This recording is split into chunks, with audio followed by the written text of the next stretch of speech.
And yoink. All right, so we should be live. Everyone in the audience, welcome, welcome. Be sure to let me know in the chat if all the audio levels are good or not good, for sure. But we have, of course, episode 25, Dokkan and Legends Ultimate Podcast, returning this weekend. We were absent last weekend due to Mother's Day and stuff like that, but we were anxious to get back to everybody. Of course, we'll be starting with Dokkan and then going into all the Legends stuff. We have with us here today, I believe, you can see right above me, Datruth, Goresh, myself, Nolar, Raiyuden, Tallen, and I believe Brad will be showing up later as well. So everyone, feel free to say hello, and then I'm actually going to let y'all take over for the Dokkan portion of the stream here. So have at it. Timing just got here. Yes, wow, sir. that's like perfect timing right there, Goresh. Jeez. And yes, as All right, always, guys. let me know about audio levels, both y'all and whoever's watching the stream.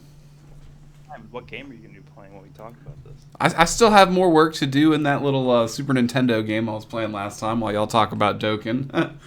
Is Goresh super quiet for everyone else? Or just Yeah, he is kind of quiet, he's, Greg. he's quiet. Take your Little mic quiet, and yeah. move it closer to your mouth. Directly in my mouth. Hold on, let me see what's up. Put your mouth around it and it will work. Yeah, that's what I told her. I guess while we're introing, I'm going to go ahead and tweet out that we're live as well. Yeah, let's look at chat. Everything good? Yeah, I just got to turn Goresh up.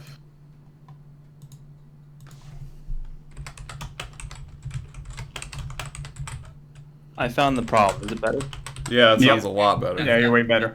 Yeah. Well, yeah, I don't know why this was automatically turned down in Windows. I don't know why it did that. Probably an update. Some update, probably set it all back to factory settings, and you're like, fuck. Yeah, I hate when that happens. Oh, it's always fun. Alrighty, so Dokkan. Anything going on with Global? We got a bunch of easy A's, like a lot. We got the Majin Vegeta and Goku. Okay. And then typical. we got the first Super Saiyan 2 easy A for the Tech one, I believe, is the one that came out. I yesterday. absolutely despise them taking that from Legends. Oh, look at all this content we're gonna slow feed you throughout weeks. Like, just drop it at once. It's fine. Welcome to what I have to deal with. Yeah, like, you don't have to do that all the time, Dokkan. You know. Yeah, I'm actually farming that right now. That's what I'm going to be doing during the podcast. Okay. I mean, okay, so yeah, Global is in a portion of like when JP was doing very good with Easy A's. Like all those celebrations would have like 3, 4 Easy A units in it, which is so big. But like that's kind of what led to the 5-year anniversary and Saiyan Day, right? Where they're like, okay, we've given y'all too much. Now time to relax a little. Yeah. Now, Yeah. we also just got the strength banner awakenings, which is obviously really really good. Yeah, so Yep. they for some reason they sort of like delayed the AGL ones a little bit, but then they super rushed the STR ones, so that worked out. Yeah, well, they delayed the int ones too because the int ones came out after Future Gohan, whereas on JP they came out before him. Yep. So Yep. I don't know why they're doing it like that. But the only ones we have left are the tech ones. I think that the tech ones came out after the anniversary, right, for JP? Yeah, they were in March. They Yeah. came out right around when Demon King Piccolo came out too. Yeah. Actually, that's interesting you said that because a lot of people were saying how they think Global is going to get a world tournament during the part 2, which is I think definitely is possible because we're not going to have one during the anniversary. We Yep. haven't actually had one in a while, so it makes sense. That makes And sense to have one, yeah. yeah, I don't even know what they're going to do for it because we're caught up. Both versions are on the same tournament, I think. Well, not number wise, because Global did skip a few. But we're at the same rewards, right? Because we're lined up to have all the same reward cards as JP does. Well, I mean, they could go in one of two ways, right? They could either just do Mecha Frieza like JP, or they'll just do a Global First. Because remember, Hellfighter 17 was on Global First. Yeah, please Yeah. just do Mecha Frieza. Yep. And then who was it? Mighty Mask was also Global First as well. And so was Mighty Bojack. Yeah. Mask was, the Bojack was, yeah. They've done quite a few global first world tournament prizes. So Yeah, I don't think understand the they point would. of that. It's like, why not just line up both versions for the World Tournament? Like, why do you have to make it different? I think they need to start looking into making the World Tournament reward cards OP as well. Like, let's just make them crazy. Like, who cares? There's so many Yeah. categories, so many teams. Like, they're not gonna be leaders, so they're not gonna interfere with the banners. Just make them insane. Like this Mecha Frieza. Why not just make him like a ridiculous, insane unit, right? Like it doesn't hurt at all. Yeah. I mean, a lot of the times that these World Tournament cards have been good, they're all support units. Yep. Like Yep. the movie Gohan's really good. The Hellfire 17 is really good. The Goku Black's really good. Like all the good ones that you want are all support units. Like don't give us like these. Like yeah, Bojack is like okay, but like it's you're not gonna run him over someone else that's summonable, right? I mean, The Khalifa is actually pretty good too. She's the one that's not like a support type unit. That's super good. well, she's the one that dodges the a lot, K- right? Yeah, the Kale and Yeah. Khalifa. Yeah, they're And pretty she good. stacks and stuff. If And you're gonna, one reason she's so good is because Universe 6 is so limited, right? Yeah. well, I was gonna say the only way you can really make like non-support units good for the World Tournament is if you give them just like abilities that you wouldn't have. Like if you gave one of these guys like the ability to see super attacks, like that would be good. But like they can't just be like generic like attackers because that wouldn't work when you have summonable LRs in the game. Like Yeah, no one's gonna care. Free to play, yeah, with free to play Yeah. stats, so they're just never going to be able to match up. Yeah, You give you them need like, 400% attack, they're not going to be able to hit as hard. yeah, just give them like dodges, give them ability to see where super attacks are. Maybe I don't know. I don't even know what else they could do. That's like, those kinds of things would make them good, not like just higher attack and defense. Like I'm passive. excited to see what they do though with some of these awakenings that are coming through because at least probably Truth and Nolar know what I'm talking about, but ever since that high school Gohan got his awakening, I'm saying it right now, that dude is the best free-to-play TUR in the game. I kid you not. The dude can take a hit on any event, no matter what it is. He supports, he can stun. It's awesome. So Yeah, he's really good. I'm really interested to see what they do though for the following awakenings, especially with I know it's not happening this upcoming World Tournament. I believe it's the AGL Vegito but with the Tech Cell and the STR Great Super Saiyan 2 Great Saiyaman. I'm excited for those. Oh my gosh. Someone in chat, not to interrupt, but someone in chat donated, I don't know what this means because it's Dokkan stuff, but it said they would love a super in-depth what-if combo for what could come for part 2. Would be cool if it came out on both Global and JP, and he loves our content. I'm not... Ultimate Gohan, I feel like could be both Global and JP that everyone is thinking could happen. Yeah, Right I was just gonna, what was I gonna say? Damn, I forgot. I didn't mean to interrupt you, I apologize. No, it's okay. That's all good. We were talking about the Gohan, right? Yeah, the World Tournament high school Gohan. Re-looking at him now, I definitely feel like the case could be made that he's the best free-to-play TUR. I mean, easily, for sure. easily. He's got so much utility. Yeah, because what is it, 58% damage reduction on his passive. So like he's basically future Gohan, right? And future Gohan. He's gonna have 70 or 80k defense as well, so that's gonna be very strong. And the fact that he can stun, I mean, utility out, everywhere. So a floating support unit that takes no damage or basically no damage. Yeah, The only thing I wish he's good. is that he was on Kamehameha. Oh, What? I remember. That would.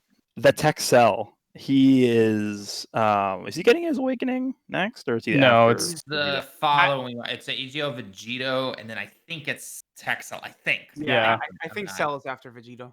Yeah. He's just like, would you ever run him over the incel? You had him, right? You would never run him. It depends on. They do. I thought there are some teams that he's on. Aren't there some teams that he's on that the other one's not? I'm double checking real quick. I don't know. Well, no, it's LR Cell has teams that the Tech one doesn't have, like full power and stuff like that. Resurrected Warriors, yeah. Yeah. Well, either way, regardless though, if that Tech Cell could be really helpful for Extreme Super Battle Road.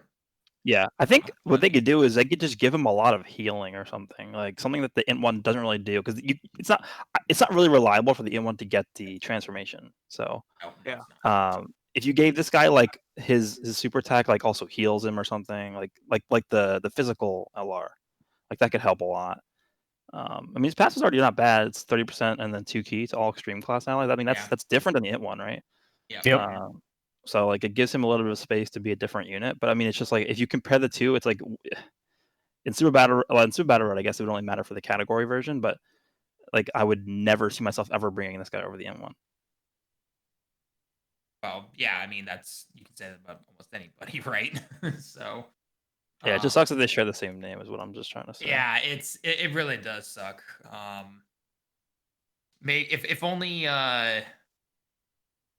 If only like maybe the int had been originally like Cell and Cell Junior, not Cell Juniors. That way he doesn't you know mess with the LR or whatever like that. It just shows you the flaw in their naming scheme and how they allow you to run certain units on each team.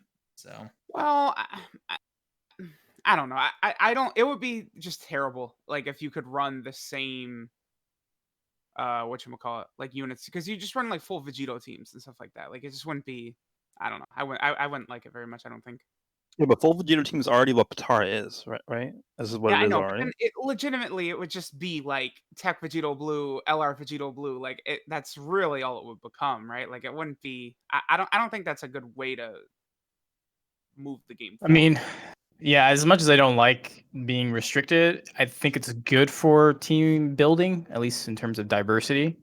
So, I mean, I kind of agree with Truth where the fact that you can only run one of the same name makes you really think about how you want to build your teams, which is to me most of what this game is. It's just team building. well, I mean, what we're gonna start seeing though is just like what we were talking about with the Tech Cell and the LR Cell. We're about to see that with the AGL Vegito and the Tech Vegito because they share the same name. Sorry, now. Yeah, Now the only but thing that the AGL Vegito will have obviously is that he can be run in the Majin Buu category, Which is big. That's which actually is really big. big. Yep. So depending on how they make him and how they change him, obviously he'd be a very good unit because the only other Vegetos in that particular category are the Super Vegetos, or at least the ones that you would usually run. So we'll have to see how good he is, though. Potentially, would he be a decent option for the Patara team? Even though, again, usually you would realistically run the LR Tech one. We'll have to wait and see what they're going to do. Keep in mind, we're also going to eventually get the old Tech Vegito Awakening or EZA. The right? base Whenever form, Oh, that- yeah, the support one. support one. Yeah. Yep. So they're going to be on the same team, all the same categories, right? They're literally the same character from the same saga. Yes. Yep. So Yeah. that's going to be an issue Yep. too. And they're both Yep. support units. So yeah, it's going to be Yep. a problem. Well, theoretically, the Tech one that will eventually get an EZA, he should be better than whatever the World Tournament one gets. But again, we'll have to wait and see. You never know. It's very easy for them to make these units do vastly different things. I just hope they're paying Yeah. attention to that. Like, right? Like it's so easy for them to release all these missing Super Saiyan Gokus from the movies, right? Just make them good in different ways. Like, I don't know, the Goku from the Broly movie has guaranteed crits against Pure Saiyan, something like that, right? Like that's how they do it. So You mean guaranteed crits against Broly when you have Vegeta, Piccolo, and Gohan on your team? they're not. That's not. Yeah, no. Oh boy. So I mean, for global, we have again pretty much just this what we've had, like the band, like we have 2 filler banners up right now, the Eternal Rivals one and the Strength one. So that's really it, and then we have the EZAs. I mean, it's a pretty good celebration, to be honest. Oh yeah. A lot of stuff to do. Mhm. I'm using all of my stamina items, like doing all this stuff. So like at least I have stuff to like spend time on in the game. But in terms of part 2, do you guys think there's a chance that we do see like alignment with JP and what we're gonna get, or do you think Yes, it's gonna be something absolutely. different? I think it's gonna be aligned. I think it could be either. It could be a global first, or it could also be in JP at the same time. I think both would work. Well, see, the only thing is that JP is definitely getting a Dokkan Fest, in the next 2 weeks. Yep. Because I think, let me look up when Namek Goku came out. I think he came out on like the last day of May last year, because like that's basically where JP is in the timeline, right? As they're coming up on I think he Namek came Goku. out May. Yeah, I think he came out May 30th or 31st. Yep, May 31st is when he came out. So I guess, I mean, they could drop an LR banner on like the 20th on JP and then follow up 11 days later with a Dokkan Fest. Like that's very Well, that's possible. exactly what they did with Nappa, right? They dropped Nappa, and then Gotenks and Boo came out like a week and a half later or something. Yeah, March and April for JP are just so ridiculous because, like, March has what 2 Dokkan Fest exclusives in it, and then April has 3 Dokkan Fest exclusives and a summonable LR. Like, it's just insane, right? Yeah, and also something else that we could talk about too is V Jump, because we Yeah. should be getting V Jump literally like it could be in like 4 hours, and we could Yeah. be getting V Jump leaks. So we could talk And about I've what we noticed think is going to come in. too. I don't know if it's because of how popular Dokkan is or what, but Dokkan lately has been like the first thing to drop, right? It's because everybody just likes Dokkan. That's what it is. Yeah, like Yeah. So it's funny because what could happen is if JP and Global decide to be aligned for like the second part of the Global celebration, then what we see in V Jump could actually be what we get on Global. yes, that's true. Yeah. So keep that in mind Sure. when we get the leaks for that. Because Well, I do think anything in the Boo saga prior to Vegeto's appearance is what we could see. Like I Yeah. do sort of think they might like sort of do 2 more Boo saga celebrations, right? They'll finish it with like, Kid Boo and Goku and Vegeta, but they probably like, they could easily milk out another Super Vegito and Buhan. Like they're not going to miss their chance to drop a Vegito banner ever. That's never going to happen. So My thinking is that Vegito will be the Tanabata unit. now we're You yeah. potentially could, yeah. Yeah. I could potentially see that. Because that Oh, that's nasty. would give them time until the download celebration to sort of get like that Goku versus Kid Buu thing in line. like, Tanabata time-wise. usually is. It's not quite like New Year's or something, but it is a big unit, right? Like 2 years ago it was Ultra Full Power Super Saiyan 4 Goku. Last year was Gohan and Goten. So Could be an LR Vegito Dokkan Fest. yeah, Well, Super Saiyan just would make them money. They know that. Oh yeah, no, it would easily make them money. And then not to mention the fact that the year 5 LRs are coming back for the first time. So They should be, yeah. I mean, that would actually make sense too if it was Vegito and then they came back alongside him or something. could you imagine that banner would be the Tanabata banner would be so insane. Like so like an LR Super Saiyan Vegito and then both of the blues on there. Holy shit. That would, all right, global players, new idea. Save until November. Yeah, but then like that banner would have like how many featured units? That like 30 last year. it was 30 or something like that last year. It was freaking like ridiculous. 20 something.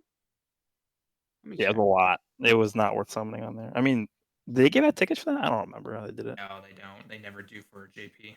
No, didn't they? Well, oh yeah, not for JP, but didn't they for global? That did have tickets, right? That was the Christmas thing, right? I think that Yeah. was Yeah. those were paid only, I believe. No, were they? Yeah, I think so. No. And then there was a stone banner. If you summon, you got tickets. Maybe. Well, I Yeah. mean that's technically paid. I mean, Because I remember yeah. I summoned for free because of my Google points on that On the banner. stone banner, right? Or the ticket Yeah. banner. But the stone banner gave you tickets. Like I think there was like there's a Pilaf Trove one you could get, but it was like the normal banner gave you tickets as well. Oh, it did? I don't. I didn't summon, so I don't know. Did you have them rainbowed already? Yeah.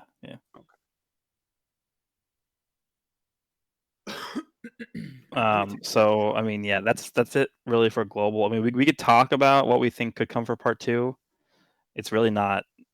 It could literally be anything. Like Yeah, I think that's the thing. It can be literally be anything because again, one event comes back and everyone starts speculating that oh, this particular free to play card is coming back, which means his medals are going to be there, which means that this particular LR is finally coming or something like that. Well, So I mean, it can but literally be sometimes anything. they'll do mean something. Like we have predicted stuff before from like events returning and stuff like that. So Well, yeah, just we have had sometimes that, and it other doesn't mean anything. times there have been a lot of times where they haven't. So I mean, I think everyone just has to understand that.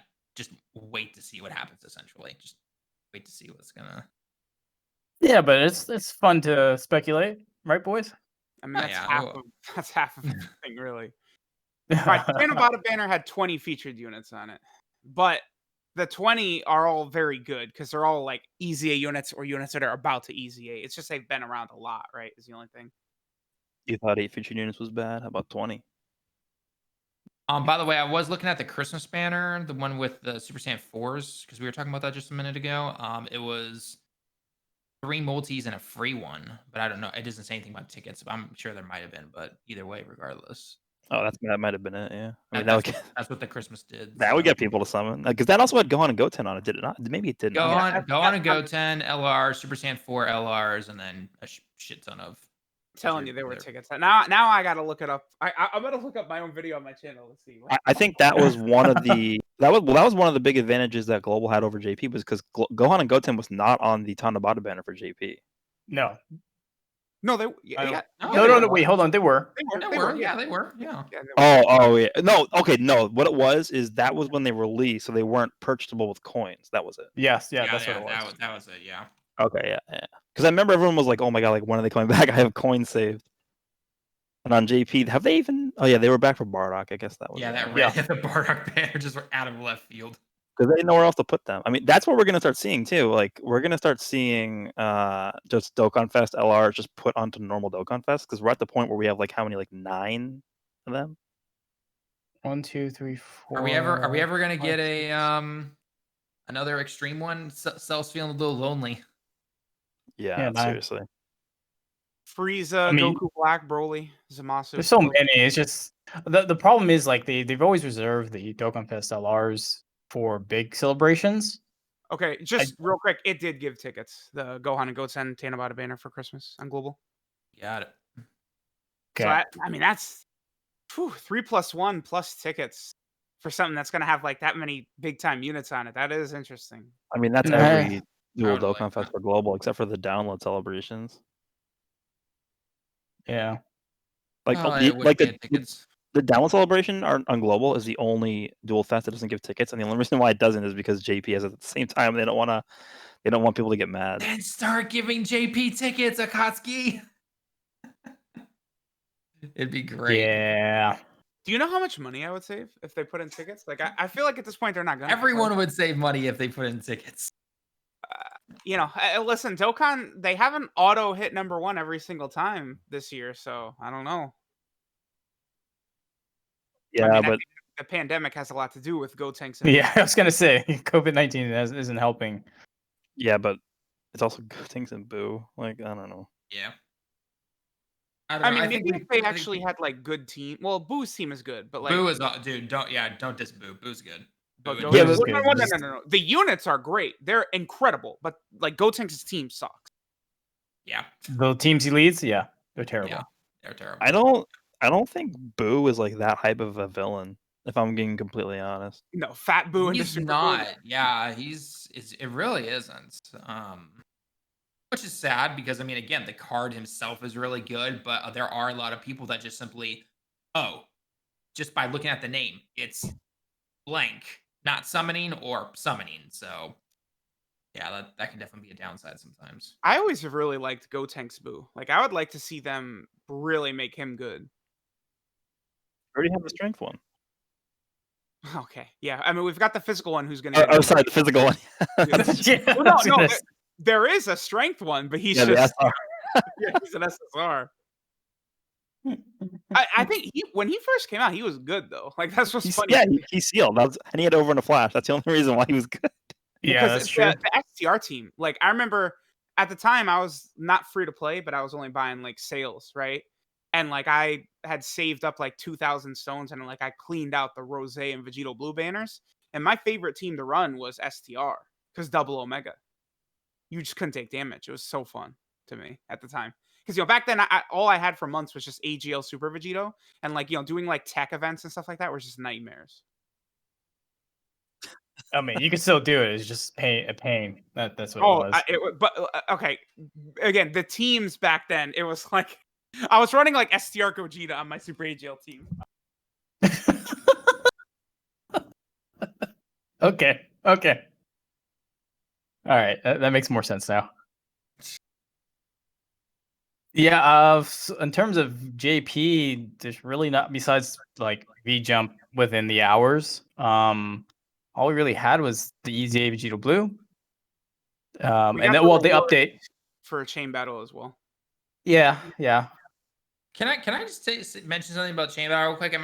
Maybe I'm one of the few people, but I actually liked the mode because it was, while it's simple, I think it's what a lot of people actually kind of want World Tournament to be, because yeah, I can log in on the morning when I wake up. I do the initial 5 rounds. Maybe I do the stone ones if I feel like it.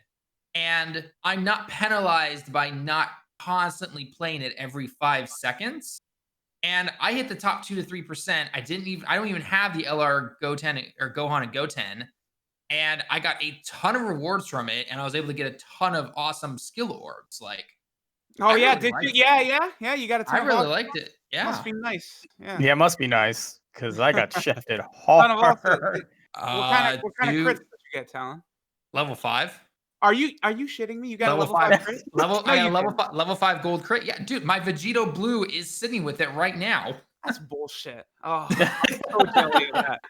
Because all I have for Vegito Blue is I have a level 2 silver crit and a level 2 bronze crit, and like he just never crits, and it's just so frustrating. Because like, Well, okay, let's be honest here. Physical Vegito Blue, goddamn that RNG. If honestly, it makes me, if the RNG works for me, then I'm like, yeah, this dude is putting out numbers like no tomorrow. If he doesn't, holy shit, I just want to be like, dude, what's the hype around this guy? well, nah, I disagree with that. Even if the RNG is bad, the damage putting up is like super top tier rare damage. But it's like, and the RNG goes in your favor. He's like, damn near the most damaging unit in the game. Well, yeah, but again, just I don't know. Personally, for me, I've never been a fan of that kind of heavy RNG. I mean, that's one reason I personally put Boo above Gotenks, because like Gotenks the Super Saiyan dude, like his passive is just for RNG. me, yeah, I get what you're saying, but Boo is like, he's okay in Fat Boo and Skinny Boo. Like he takes a lot of damage, right? But like Gotenks, after he super attacks, his defense is going to be super high regardless of if he gets the extra procs from his passive or not.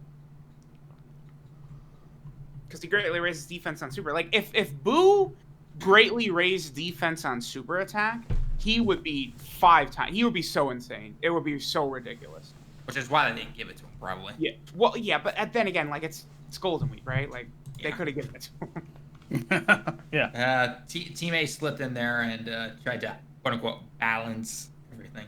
I mean, I think they're both exceptional units, right? No doubt about that. Oh yeah, no, they are. Yeah, they definitely are. Yeah.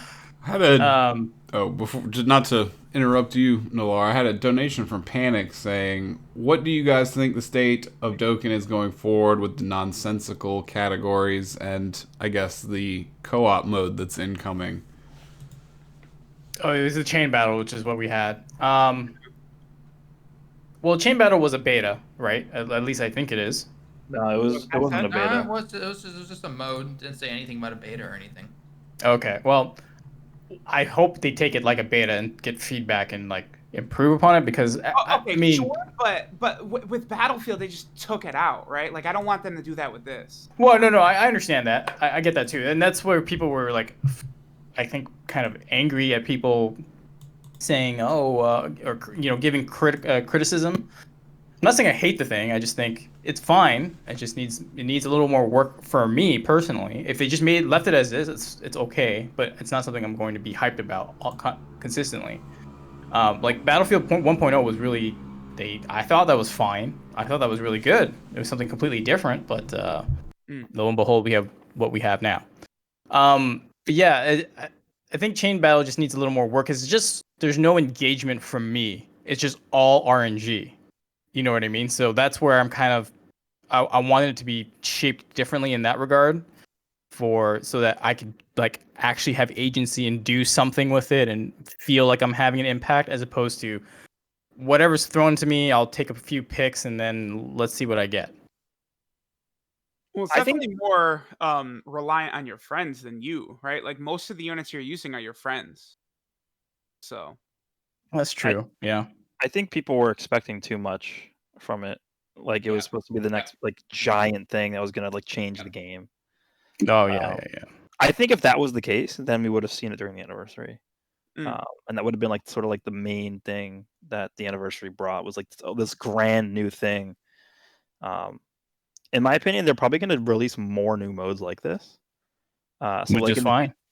so in the future we might just see like more of these like new modes, but instead of them being like completely new experiences, which it kind of is, but it's like again, it takes like 5 seconds. You just do it like a few times a day, and that's it. We're probably going to see more of this, but they're all not going to be like these super like Elaborate in depth. Yeah. So like maybe we'll see like one that's completely different than this mode, and then we'll see another one that's completely different from both of those modes, and then like there's more ways to play the game, and I don't know. I don't really think this game. Yeah, I don't really think this game needs like one, like a overarching thing that's like gonna completely change everything. Like I don't think the game needs that. I think it's a step in the right direction either way.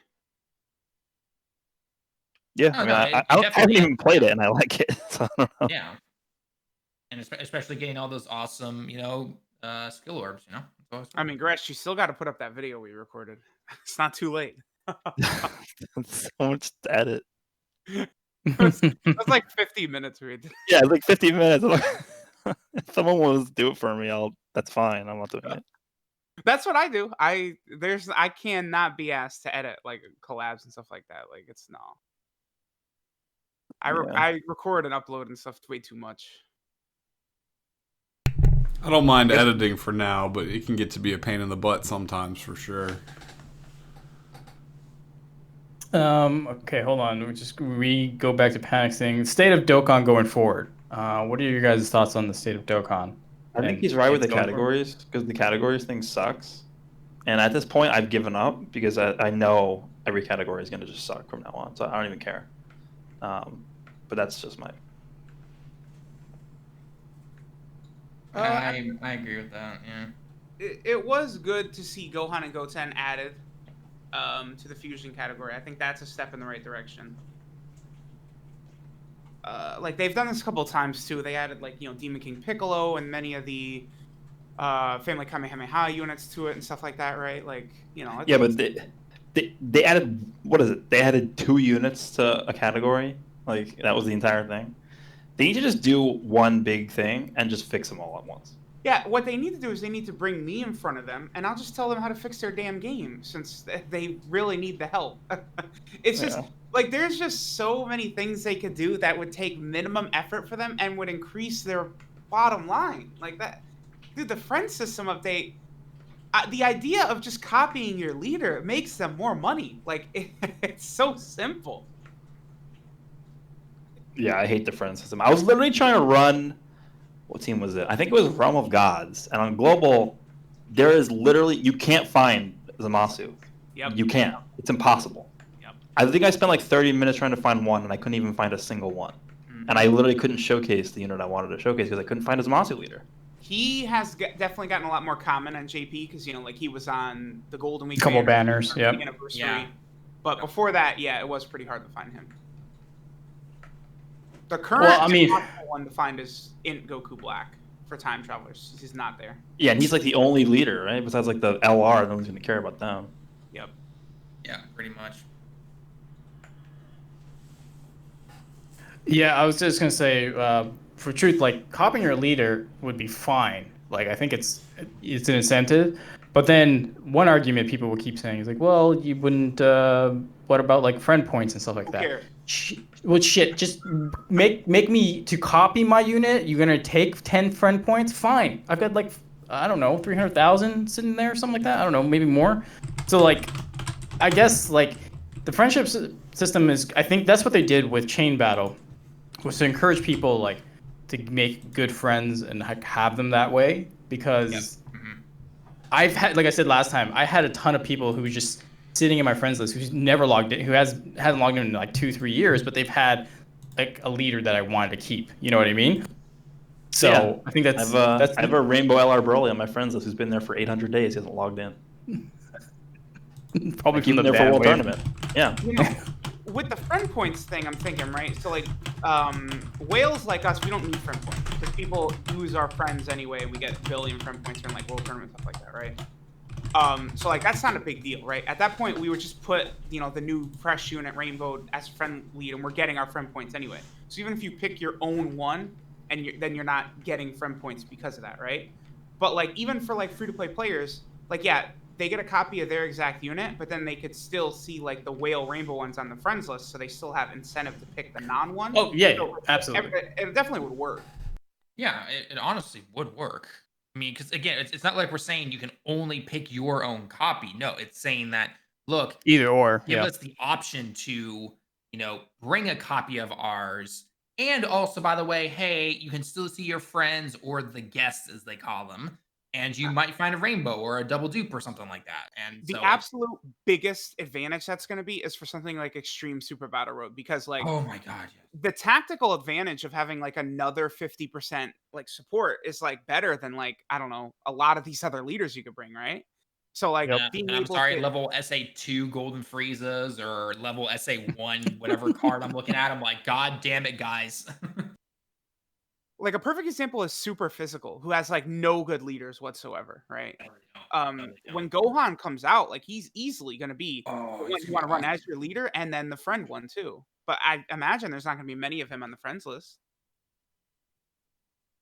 Nope. Nope. Nope. When is that coming, by the way? Like, what are they waiting for? I expect an announcement, any celebration though. I mean, it was right now is when they should have done it. Obviously, it doesn't make sense.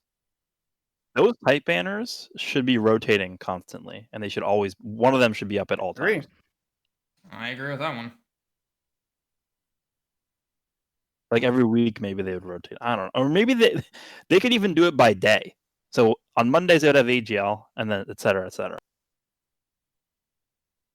Either way, I'd be fine with it. I mean, they could. Wait. I really like that. So like yeah, the banner will be up on like Monday, and then the tech banner will be up on Tuesday and stuff like that. Yeah. I think that's cool. I mean, if the thing is, for some reason they're making the supply for these support units like super artificially, low. It's like it's very hard. You have to go pretty deep if you want to go and get these units, right? So if they're gonna do it once a day, you could even do it as like you only can do one multi a day. Like what they do, and here's some orbs or something like that. You know what I mean? What they do for the celebrations. Granted, I mean if they gave you orbs and they did it once a day, every day, I would be summoning that thing consistently. Oh yeah. But I'm just saying, like, if they were going to do, every day here, AGL Monday, Tech Tuesday, and Wednesdays, just do it once a day. That's fine. And for the people that are really like looking for it, they could save up for the next week if they didn't get it this week, stuff like that. So I don't know. I agree. I think that the type banner should be around all the time, but for some reason they just want to make the supply scarce, or just the opportunity scarce, I should say. Yeah, and then there's 300 coins, which is actually kind of ridiculous. Oh yeah. Oh yeah. 300, man. Yeah, I don't know what the hell they're smoking, but it'd be nice to have some of it too, No, they're still smoking. If they think that STR Broly and all those original LRs are still worth 500 gold coins. Yeah, they should. I mean, who's paying 500 gold coins for Majin Vegeta? Oh god. Yeah, because I got somebody tweeted me that they're like, should I pick up Majin Vegeta with my 500 gold coins? And I was just like, oh my god, is this guy serious right now? See, like Broly, I could see, right, because you'd want it for World Tournament. But yeah, like Majin Vegeta, people think Majin Vegeta is good for World Tournament, which is insane to me. Like, no. Oh my god, you're killing me, dude. You're killing me. No. That 18 key is not easy to get, and even if you're using items every fight, that's taking a lot of time. Like it's annoying as hell. You're better off running the free-to-play Raditz. Like seriously. Yep. Dude, yeah, he's gonna be really good, actually. I mean, you could just run the Frieza, the second form Frieza. Yeah, seriously. Anyone's better than Majin Vegeta. I think Krillin, Vegeta, and Nappa and Raditz, all three of them are actually like pretty interesting for World Tournament. Yeah, all we need is Krillin. I'm really excited to try out Krillin. He should be fun. All we need is a Saiyan Saga AoE leader. There we go. He's on full power, right? Yeah, just throw him on the Broly team. Yeah, throw him under Broly, man. Well, yeah, I'm just saying for all three of them because they're all Saiyan Saga. Yep. Yeah. Oh yeah, that's Krillin, true. Raditz, and Vegeta and Nappa.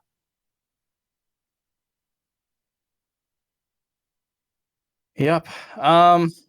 Anything else? You guys, I don't think there's much, right? So How about we go around and say our V Jump predictions? There's also Twitter questions if you want to get to some of those. all right, let's do what Goresh said, and then do questions. Let me go look for questions. All right, Gresh, it was your idea, so lead us off.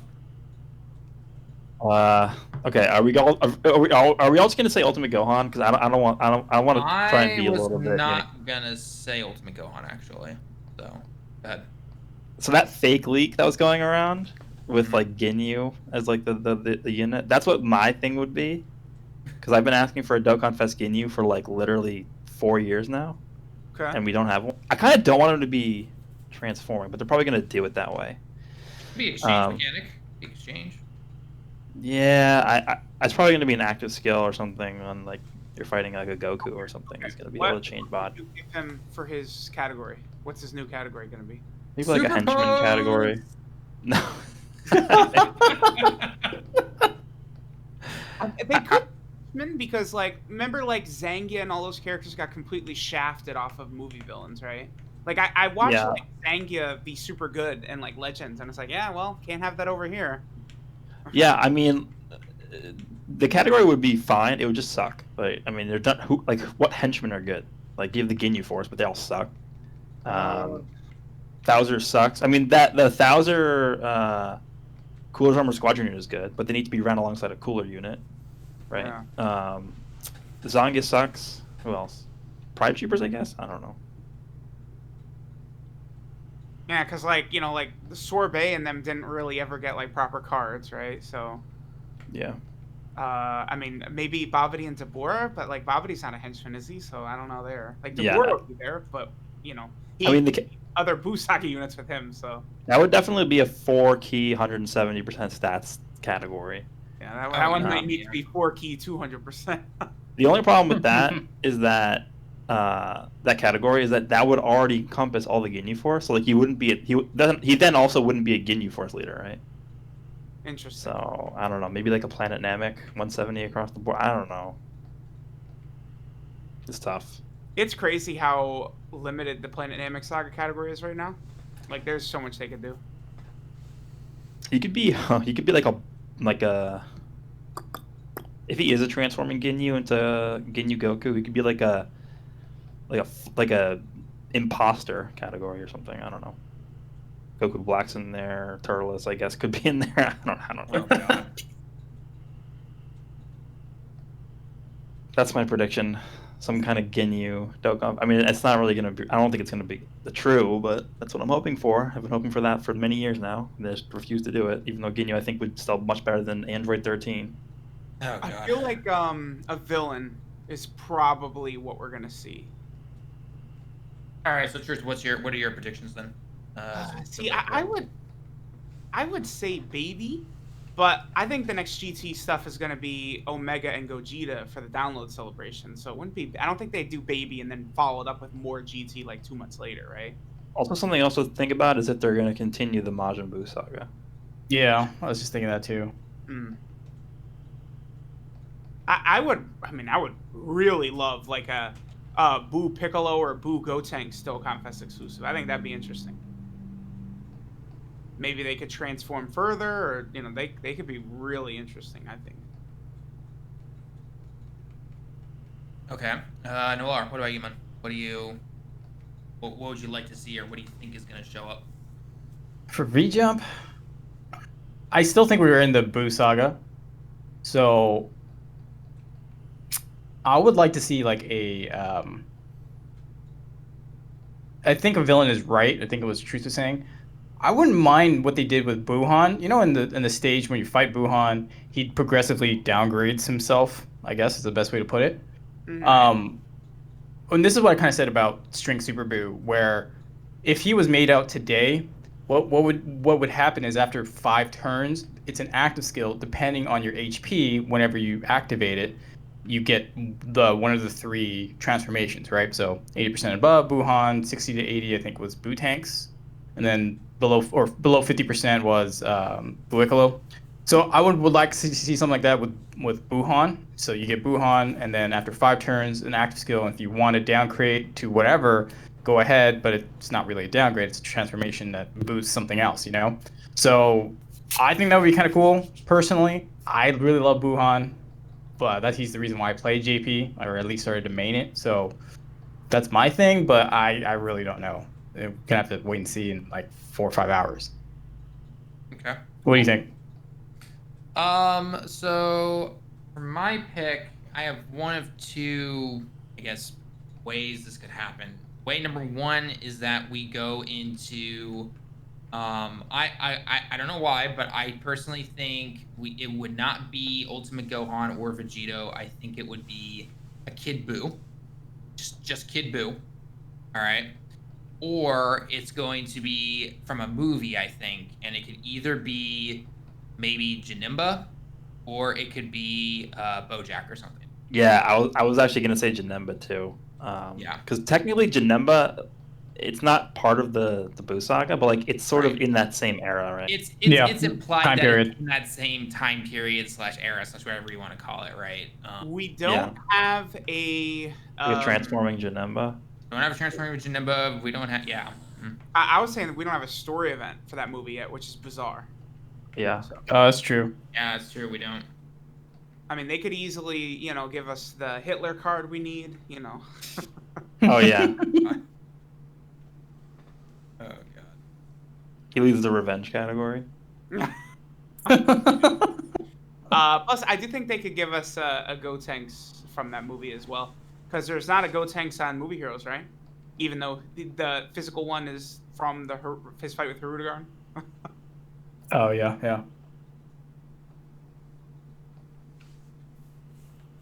Yeah. Well, They could give us movie Frieza, right? He's in there. Oh yeah. Yeah. Oh yeah, that's right. Yeah, we could. I think there's a bunch of clowns in there, right? Like I think like Bojack shows up. I think Cooler's in the background. I think a bunch of them are there. Yeah, we need an LR of that Cooler from the Fusion Reborn movie, as well as GT Cooler. GT Cooler. Oh god. All right. Let me look up Twitter real quick for questions. Honestly, that wouldn't be a terrible idea for Global. If Global got an LR Janemba for part 2, I think people would summon for that. Oh yeah. Well, I mean, with what they did with Imp Janemba, like how, does an LR version of that, like he's got to end up being like a top 5 unit, right? So. Yeah. The only thing I could see is his transformation conditions being terrible, considering what Goku had to do for him to transform. He literally killed him, and they transformed. Oh, god. Yeah, that's true. HP 10% or below. Okay. They just give it turn 3. That's what they do. I don't see that happening. Do you think we will see a new leader skill in the future moving away from categories? If so, what do you think they could be? We could get multi-typing.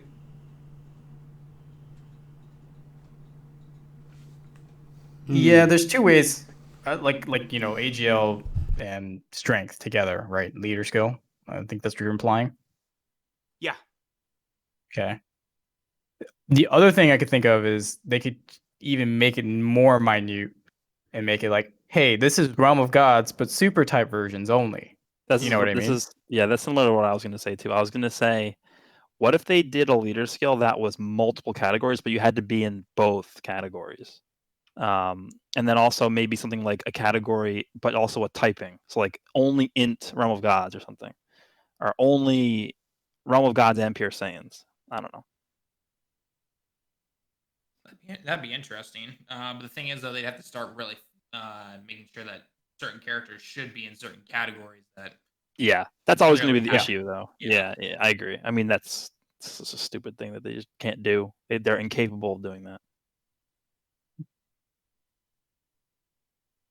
Yeah, I mean, it would be interesting for them to like either branch out broader, which is like dual monotypes, or triple or whatever, and then or go really minute and be like, okay, we're gonna make this like you're only running this particular setup for this category or this lead. It's either way they could do that. I personally, I find it hard to see that they're ever going to shy away from categories. The only reason why I think people are starting to think about that now is because they've just been messing up recently. All they have to do is just not mess up, and the category meta is fine. Like, just don't suck at making categories, and don't suck at putting units in them that should be in them. It's really not that hard. That's impossible. I know it is. It looks like it's impossible. I mean, you're not going to put full power freeze in the Explosion of Anger category. Like, how dumb do you have to be? Oh man. Yeah, I think that the big like we've talked about before, the biggest issue is the fact that some of these categories are redundant. They overlap way too much, and for them to like be like, okay, well, this like diabolical villains or someone who like killed an ally, or whatever, but then kind of miss the boat on a couple of like units that like compound the fact and makes it worse for everybody. Yeah. Be like, okay, we're kind of over this now. You know what I mean? My other problem is like, how do you get that as the category from the name? Like, you just can't figure that out by looking at the name. Yeah. So it's just stupid. Like, Pure Saiyans, it's obvious this is Pure Saiyans. Hybrid Saiyans is Hybrid Saiyans. Future is like people who are in the future. Like, okay, I get that. Diabolical villains, like who classifies as being a diabolical villain? Like, how do you decide which villain is diabolical enough to be in the category? It's like such a stupid thing. He didn't laugh for he only laughed for 5 seconds. He didn't laugh for the full minute like he was supposed to. So guess what? He's not in the category. Oh man. Yeah, we can talk trash all we want. Let's see. Okay, I guess we kind of talked about it. Which units do you think will be on the next? Or did we? Next download celebration banner? The dual Dokkan Fest? What do we think will be? I think it's Gogeta and Omega. So you're thinking It's GT? either Gogeta and Omega, or it's gonna be some kind of boost saga thing. Probably, I'm not sure though. Yeah, I have my mastermind plan about that. But I think because they're building it up, like it's the same thing that happened last year. They built up to this Go on versus Cell fight, and this year they're building up to the Goku. So hard. Yeah, but I'm talking schedule wise. Like they're building up to that, and then this year I feel like they're building up to Goku and Vegeta versus Kid Buu, because we had Majin Vegeta Goku. Now we have Buu versus Gotenks. Like Buu versus Gotenks, that's just a weird choice for a Golden Week. That to me, that's like, okay, they could have picked anybody for Golden Week, and they picked Buu and Gotenks. So that sort of leads me to believe that they're specifically following this one saga's timeline. Yeah, they're setting it up for when we get the 350 million downloads. Yeah, because they know that's the biggest point of the year, basically, for them in terms of revenue. I think even more so than the anniversaries, because it's the big dual celebration. I'd say so. I mean, you have both versions of the game at the exact same time. Everyone buying, sales, summoning, all that stuff. Yeah, that's easily the biggest time for them. Yeah, so I think we'll definitely, well, not definitely because we don't know, but I think, in my opinion, we'll see some kind of like Goku and Vegeta exchange unit where Vegeta like goes into Goku or something, and then Spirit Bomb LR versus LR Kid Buu, and then maybe it could also that could even be a exchange unit if he wants to do like Kid Buu and Fat Buu or something. I don't know. Yeah, we could easily see something like that. Okay. Yeah. Do you guys ever see a unit getting 2 active skills or more instead of just 1? I feel like that could happen. Yeah. Could happen. Yeah. Yeah, I feel like. Go ahead. Oh no, I was just gonna say it would be interesting because then it'd be like 2 conditions. Like, oh, if you're above 50% HP and you use the active skill, you do this. While you're below 50% HP and you use it, you'll do something else. So, I mean, I think wouldn't be too hard to program, or it might be for them. Who knows? But that would be interesting for sure. I don't think they should ever do traditional transformations ever again. I think they should just give you a choice. Yeah, so like Android 13, imagine if he was an active skill instead of just a regular transformation condition. You wouldn't have as much hate towards him. You definitely wouldn't. He would be so good.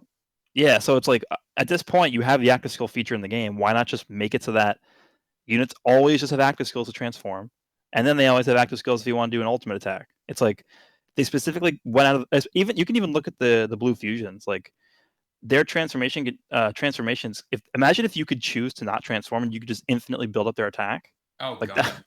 that's an option you would have. So I don't know. I think more choice for people is better. Agreed. So I agree with that one, yeah. yeah, so they should just always make it so that those transformations are always active skills, not just forced. I'd agree with that. And then if you want to have an ultimate attack afterwards, they could just add another active skill for that. Yeah, I think they could easily do that. Okay, what else?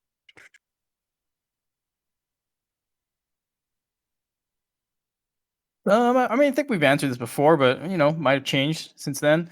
Favorite OST so far from Dokkan? LR Cell when he finally gets his big super Kamehameha off. For me, it's I say Int Kid Goku and then Int UI Goku. Those are two I really like. Back when I still played, s- it was Super Saiyan 4 Gogeta. I like that one a lot. But I haven't played Dokkan in a while, so I'm sure something new and better has come out. Okay. Mine is always going to be the Namek Goku one. That's a good one. He's that's my top 3. So It's the pick, but like I think Kid Goku and the LR Cell are my two favorite. That LR Cell is really good. that LR Cell, man. And when he finally gets his rare active skill off, man. Oof. Oh yeah, rare. That's the word to use him for it, huh? Uncommon. Uncommon. Okay, let's see. That's Legends, mostly Legends.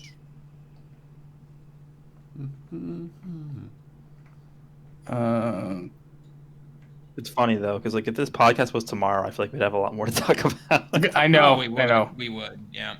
Because the V jumps normally they have a range. Like the latest they come out's like the 20th, though, isn't it? That's when so the issue actually gets released on the 21st. I think some months it is the 20th, but I think that's just depending on the month. It depends on the month and and the the holidays and what's Yeah, going on. and then the leaks generally come out the 16th or 17th, so we're like in prime time right now. That's why everyone's expecting it to come out in like the next few hours. It's either going to be the next few. Yeah, it's either going to be the next few hours or like 24 hours from now. Hanging in suspense. Yep. Is a big one. Looks like that's kind of it for Dokkan. Well, there's a lot of Legends stuff, so. All right. Well, I guess we can move on to Legends then. Is everyone else here that does Legends? Brad is in the chat, but I don't know if he's like in the voice chat yet. I've seen him in the YouTube chat, but Yeah, he's not in here just yet. Raiyuden, his mic is off. I'm here. I just muted Oh, myself. there he is. Okay.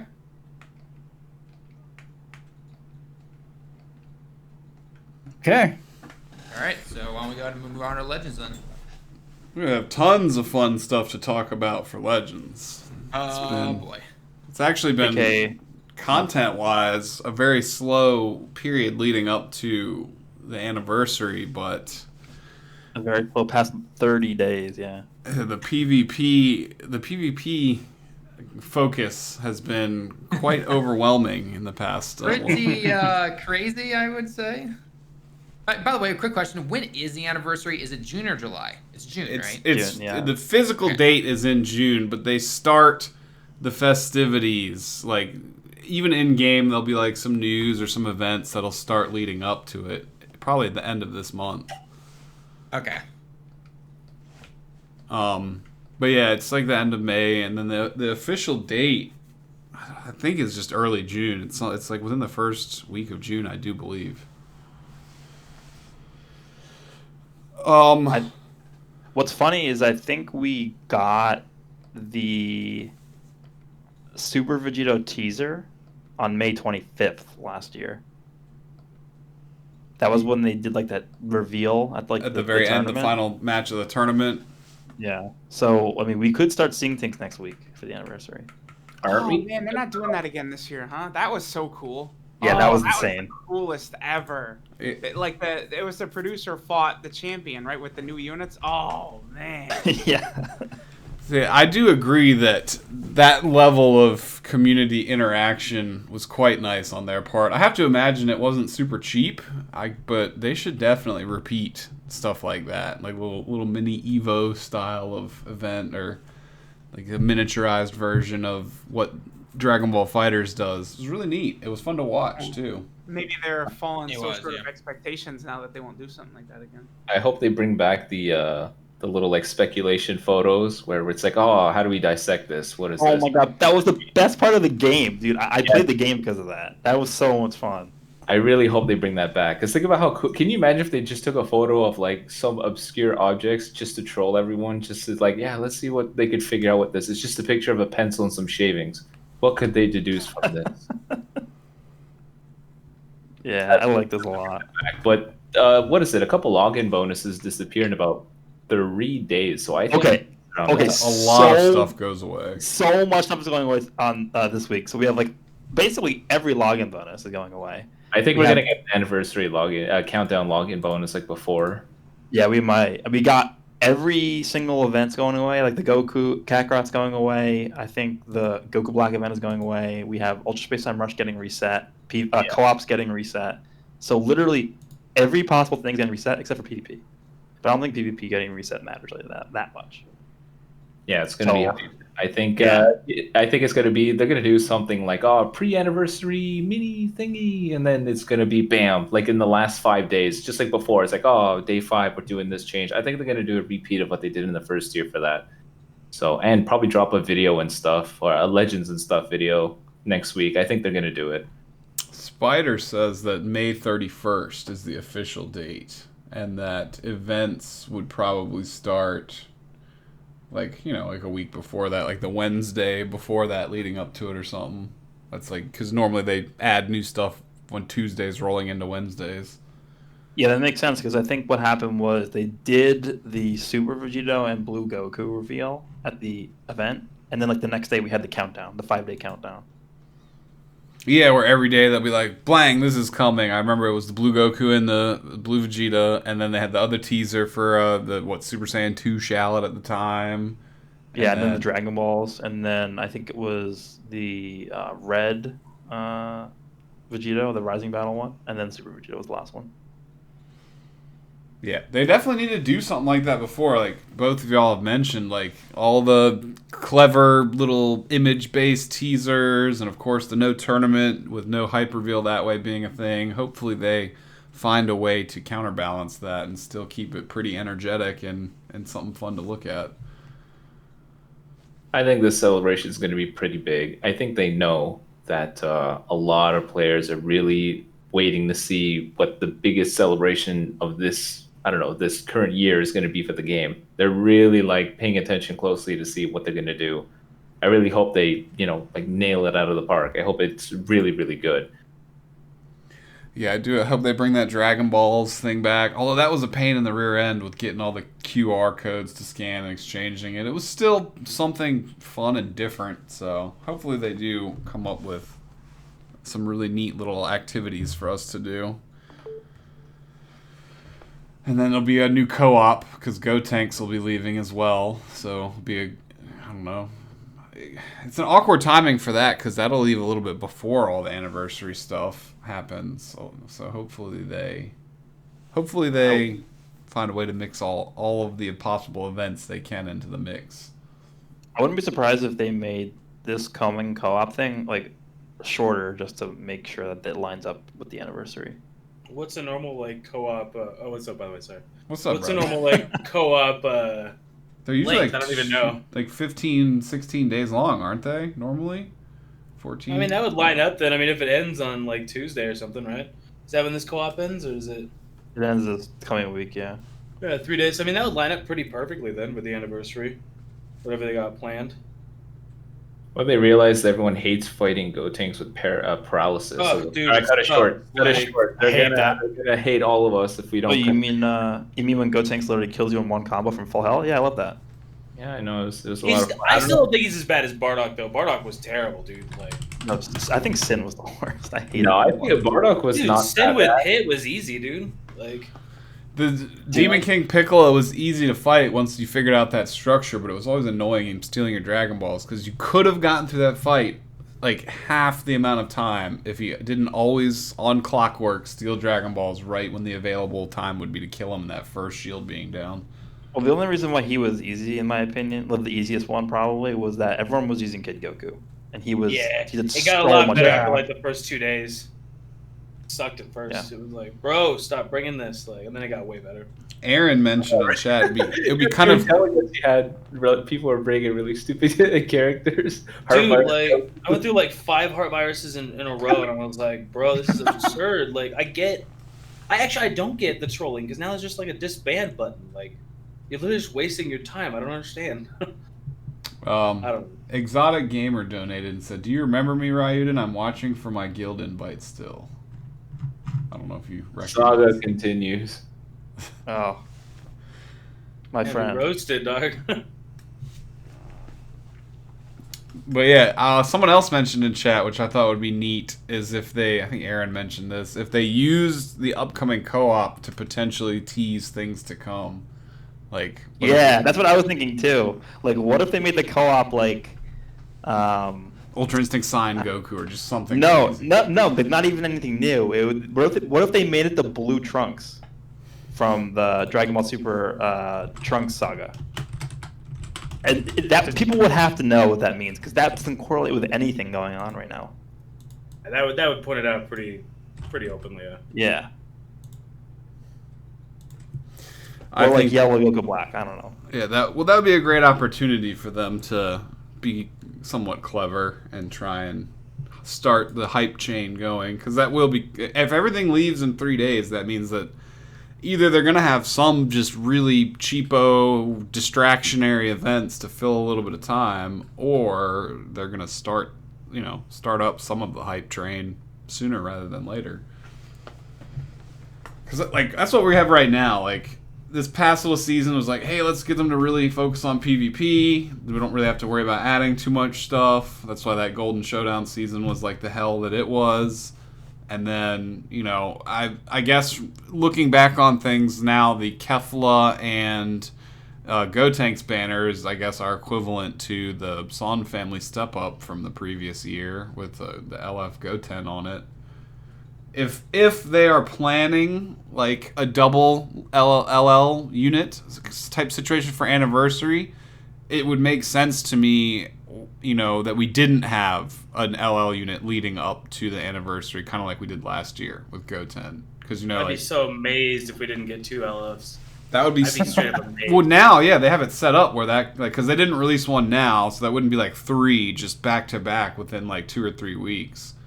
So they have it set up now where they can do that again. So should they? It's not a gamer choose to. stealing you tonight or not? It's jeez. Yeah, well, he wants Raiyuden to respond to him. No, this one's just saying Bebop's thick. Like, Oh, that one's too. Bebop's thick too. Yeah, Bebop #1, right? Good old the Golden Showdown. dude, Don't out of ever- all the seasons for him to get rank 1, that's the craziest one. That's what I said. I was like, why did you pick this season? Like, I don't even know how many matches he did. Because it has I the don't even wanna golden, know. the most unique title in the game as of right now. No, dude, he killed it on this freaking on the gnarliest season 2. That's the season to do it if you're really gonna show up. Like, You got to It'll put endure it people for an in extra place. week. It was an extra week long than the normal extra one. week, and you're getting minimal amounts of RP. Like, yeah, I don't know, man. Hey, Well, props to him. okay, you are getting those equipment medals, and those equipment medals actually are pretty cool. How many of those they did are- you no, they're have good, yeah. at the end of that season, by the way? Did you check and look? Because I did spend some of them. I spent probably like 300 or 400 of them, and I still had like 700 of them left at the end of that season. I have 20,000. And I think Bebop has 40,000. I gotta check. Of the little gold medals with the G in them or whatever? Oh, no. I'm talking about the equipment, like the ones you use to buy equipment with. Oh, okay, yeah, no, I was talking about the gold coin. Like the one, that shop that showed up just for the Golden Showdown with the golden coins. Have you looked at that? Used any of those yet? I'm sure you Yeah, have. I used them all because I already bought everything else, and I yet to use the rest on Zenny. I think I bought like 200 million Zenny or something with them. Sounds like a lot, but it's not. My mic. If there's an echo, it's probably because my mic is too sensitive.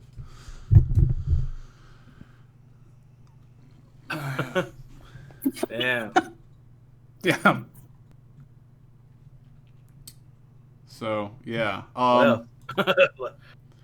PvP season was fun, but not really. The times 3 RP was kind of a joke in my opinion because of all the bad matchups. I think that they could do something like that again, but they need to address their matchmaking system heavily first. Yes. They're not going to. That's the problem. Like, we always say that, and it's like, what are we on now? Like 40 or something for the 45. PvP season? Yeah, 45, and it's like, it's literally exactly the same. And they lowered the rewards back down. I didn't even notice that till like 2 days ago. They lowered the rewards back down, and it's like, all right, well, that's cool. It was just for that one season then. Yeah, you can't have everyone getting more rewards for an anniversary. That's not cool. God forbid, dude. Like, be terrible if somebody pulled an extra LF and they still need 15 of them. You mean extra EX? Yeah. Dude, same difference, honestly, in this game. I don't know, man. Legends has been doing a good job. Yeah, there's little tiny setbacks. Every mobile game's gonna happen, but they're doing a really good job. Like, I don't want to sound negative about it. The game feels a lot better than it did, but it always comes back to PvP because the entire game. Like, when I was trying to explain to Hannah the other night, she was asking me like why I didn't stream, and I was like, "There's nothing to do. Like, I don't want to play PvP, and there's nothing to do otherwise." So I just awakened equipments for like an hour and a half. That was Yeah, it. I think this is my opinion. I think that it's fine that there's nothing to do outside of PvP, because if there's too much to do, that's really bad for the player base. If I you're agree with that too. Yeah. Yeah, like if you're somebody who's like not like us, like we're literally playing multiple hours a day every day. We're not like you, though. Like, But if you're playing the game and you're just like someone who's like a normal person, like Yeah, plays, that, like, I don't know, like the whole like period 50 of time would games have been super unappealing for most of the casual player base. Yeah, if you're like playing like on the bus or whatever, and that's the only time you ever play mobile games, then Oh yeah, you're not there's gonna a lot of people like that. yeah, then you're not gonna open your phone and play for grinding events for like an hour every day. That's just not what people want to do. So that's just, I don't know. That's one way to look at it. I mean, we don't even want to do that. We just do it. Yeah, we do it because we have to. Yeah, I don't even want to do that half the time. They, I mean, I don't know, I wanted a title, but at the end I started to care a lot less. I went all the way to 26,000 RP and still got bored and was filling a lot of my other time playing other games and stuff just because it gets a little ridiculous after a while. If the matchups were better, like, I just wish that they would incorporate some of the stuff that has been pioneered by like Dragon Ball Fighters, like showing your opponent's connection and giving you like do you want to match with this player? Yes, no. Like they already got it for co-op down kind of well, at least with disbanding if someone's obviously trolling. I don't see why they couldn't do the same for PvP. And then even offering the option for like a rematch after the fight. Stuff like that would make it a much more interactive or intuitive experience, either or. I feel like Legends holds things out that like they know is gonna be like good, and then they'll just drop it randomly. Like, think about multi Z power. If we had that from like the very beginning, think about how many units you would have at like 6 stars, 7 stars, 8 stars that you need to have there. And then when they drop that, it's like, hell yeah, dude. I mean, I'm actually running out of units now to multi Z power. So stuff like that, like they just gotta hold things back, but they hold back too long on certain things where it's like we should already have this. It's cool we got it now, but this should have been 6 months ago. I'm still waiting for the multi-Z power you can use on LF units. I don't know if still you're gonna get waiting that. I mean, to be able to use this porno mag I wish from Shenron a year ago. It'll literally oh, be a I year. heard the first part and I was like, what? At this point, I've just given up hope that it's actually going to be used for something, and it's just a pure collectible item that has no actual value. That makes more sense. But they put it with the training items. That's why it just trips me out because, like, I don't know. I feel but like that's probably the goof. Is like, what is he training with those, dog? Like I would that's think how it'd be Master like, Roshi got so strong. I Like, honestly think that at some point they were gonna use it, like, and they didn't figure out a way to incorporate it, so they just kind of swept it under the rug. Or Yeah, I mean, I could see that too. or it's still gonna be used one day, but I don't know. I don't know. I'm giving up hope. I mean, at this point, if they gave it something like they're like, "Hey, this will help you get your legendary finish units to another star or something," and everybody who didn't select that for the first anniversary, be like, "What the hell, man?" Like, so it's like it can't be anything good if they do it. It's got to be kind of like due to it. Maybe you'll get 100 million Zenny or something.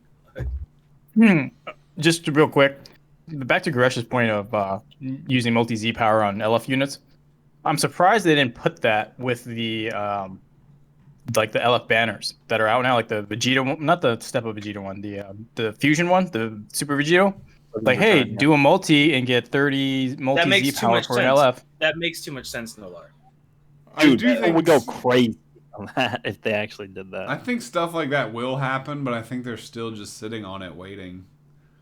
Like it's so they teased it 6 months ago, and it's nowhere to be seen. So it's like, what I think it's the war between the devs and the publishers. It's like, okay, this makes sense for the player base, says the devs. Publishers are like, no, that's just going to cut into our profits. So hell no. That's what I think it is. It's just a straight up war between the devs and the publishers. Yeah, but they have to have some type of agreement, like a certain threshold. Like once the game hits X amount of available units, then we'll allow you to incorporate, stuff like that for some of the older ones at first, or some of the less, coveted, brand new revenue generating stuff. I mean, I would think even those tickets that you get from summoning would make sense. Like 100 of those or something get you 30 Z power. They should add another few limited units to that selection as well. Yeah, no, you're telling me, dude. I'm freaking waiting, but I don't even know who to pick at this point. Now I'm missing 3, so it's like, damn. They haven't. I guess think about this. They haven't even updated that. I don't think they did with Tapion and Bardock. And when did they come out? December. Something like that. I mean, they're not. I wouldn't spend tickets on them, but like they meet the criteria to be included in that shop because they're USD units. So it's like, when the hell are they going to get added? And then same thing with LF units. Like, Super Saiyan 3 is not even in there. He came out in what, December? Not even December. No, he came out in like October, November. Something like that. October, November, yeah. Yeah. So, I mean, how long are we going to wait here? I don't know. It's kind of annoying. 7 months. I mean, that we only got a month left. Then cool. Then we're good at that point. I don't know, man. Time flies so fast in this game. It doesn't even bother me anymore. Just waiting. It's like something happens, and I'm like, yeah, it'll change soon. And then like, 8 months passes by, and it's like, cool, it'll change. But I don't really see the multi-Z power for LFs happening anytime soon. They treat LFs like they're god tier, and it's like, well, yeah, I mean, at like 6 and 7 stars, not like 2, Yeah, I think most LF units in the game are just. It's more so the fact that they can do LFs more so than they're actually good. Oh, 100%. I mean, Yeah, dude. Yeah. Obviously, they're good, but yeah. Yeah. Dude, I body bagged freaking LF Vegeta with that blue Goku, like the OG blue Goku from last year's anniversary. It got like 3.9 million on a Rising Rush, and it's like, yeah, because he was 2 stars. Yeah. So like, yeah, Vegeta's good, but he's not like abhorrently better, until you get to 7, 8, 9 stars, and you got a whole team around him, and then it's like, good lord. Yeah, I queued into a 14-star one today. Oof, it's gotta be fun. Yeah. Think about like that's just a couple of grand. I don't know, man. Just for one unit, like really break down somebody's box. I don't really want to actually. Now I said that I was like, I don't really want to break it down. I mean, you only pulled them 17 times, right? Yeah, it's not that bad, That's really nothing, honestly. It takes you 10,000 on average. That's just a plague of gacha in general. I almost refuse to want to put any blame on like Legends, like and single them out, because like I even downloaded a Western game the other day, like it's like Marvel Puzzle. I was like, I want to play a match 3 game, like a little Bejeweled type game while I'm bored, because obviously you can't do that with Legends. It takes too much time to sit there. So I was like, while I am doing those like taking a dump type activities, let me get a game I can play for like 5 minutes and then put it down. And then no, you can't play Marvel Puzzle Quest like that. No way. Well, yeah, I realize that now. But there's like characters in there, like they just came out with this like 5-star Apocalypse, and yep.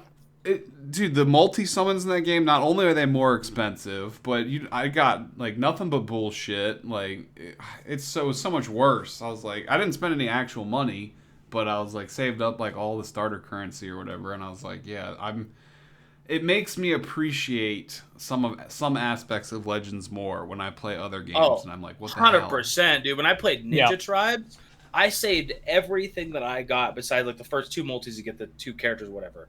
I did that stream when it first came out. Like, I saved everything. And then I went ham on like the Jiraiya banner. I got like jack shit, and I was like, "This is dope." I saved every free currency in the game for like 2 months, and I was like, "Cool, I'll go ham on this." And I literally got nothing, and I was like, "Well, I mean, Legends does consistently give you stuff. You don't have like, imagine if it was just story where we got grindable crystals, like instead of other stuff. Like now, Legends definitely doesn't do a lot of stuff bad. We're just very picky.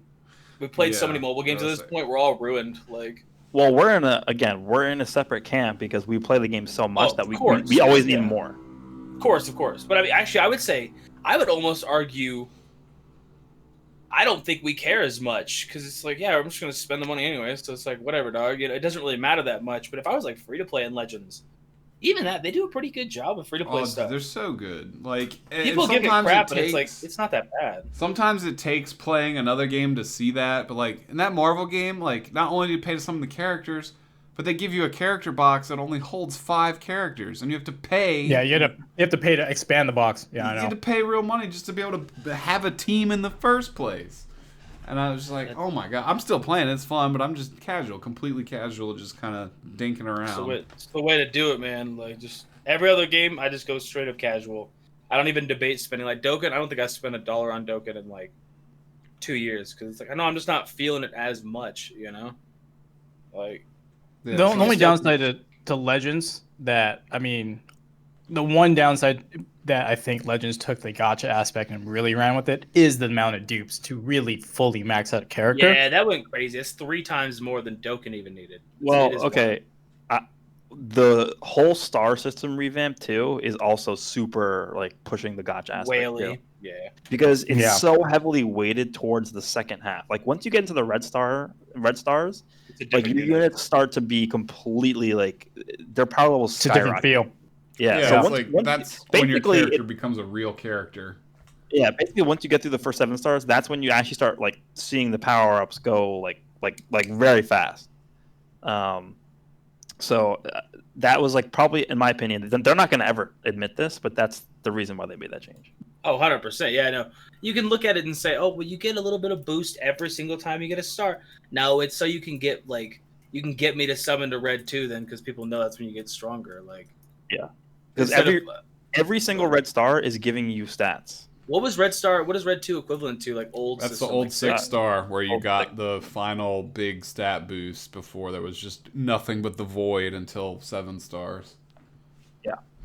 So I definitely agree with all that too. It's like it's very demanding on the player base, and coming from me, even I can have a little bit of a different perspective than someone like you, Goresh, because you have more exposable income. And for me, like every time I see a new banner, it's like, okay, I have a shot at getting this unit, maybe 2 stars, 3 stars with some Z power. If I'm real lucky, 4 or 5, but that rarely happens. And then, like, I always gotta wait until they come back before I can truly get them to that point.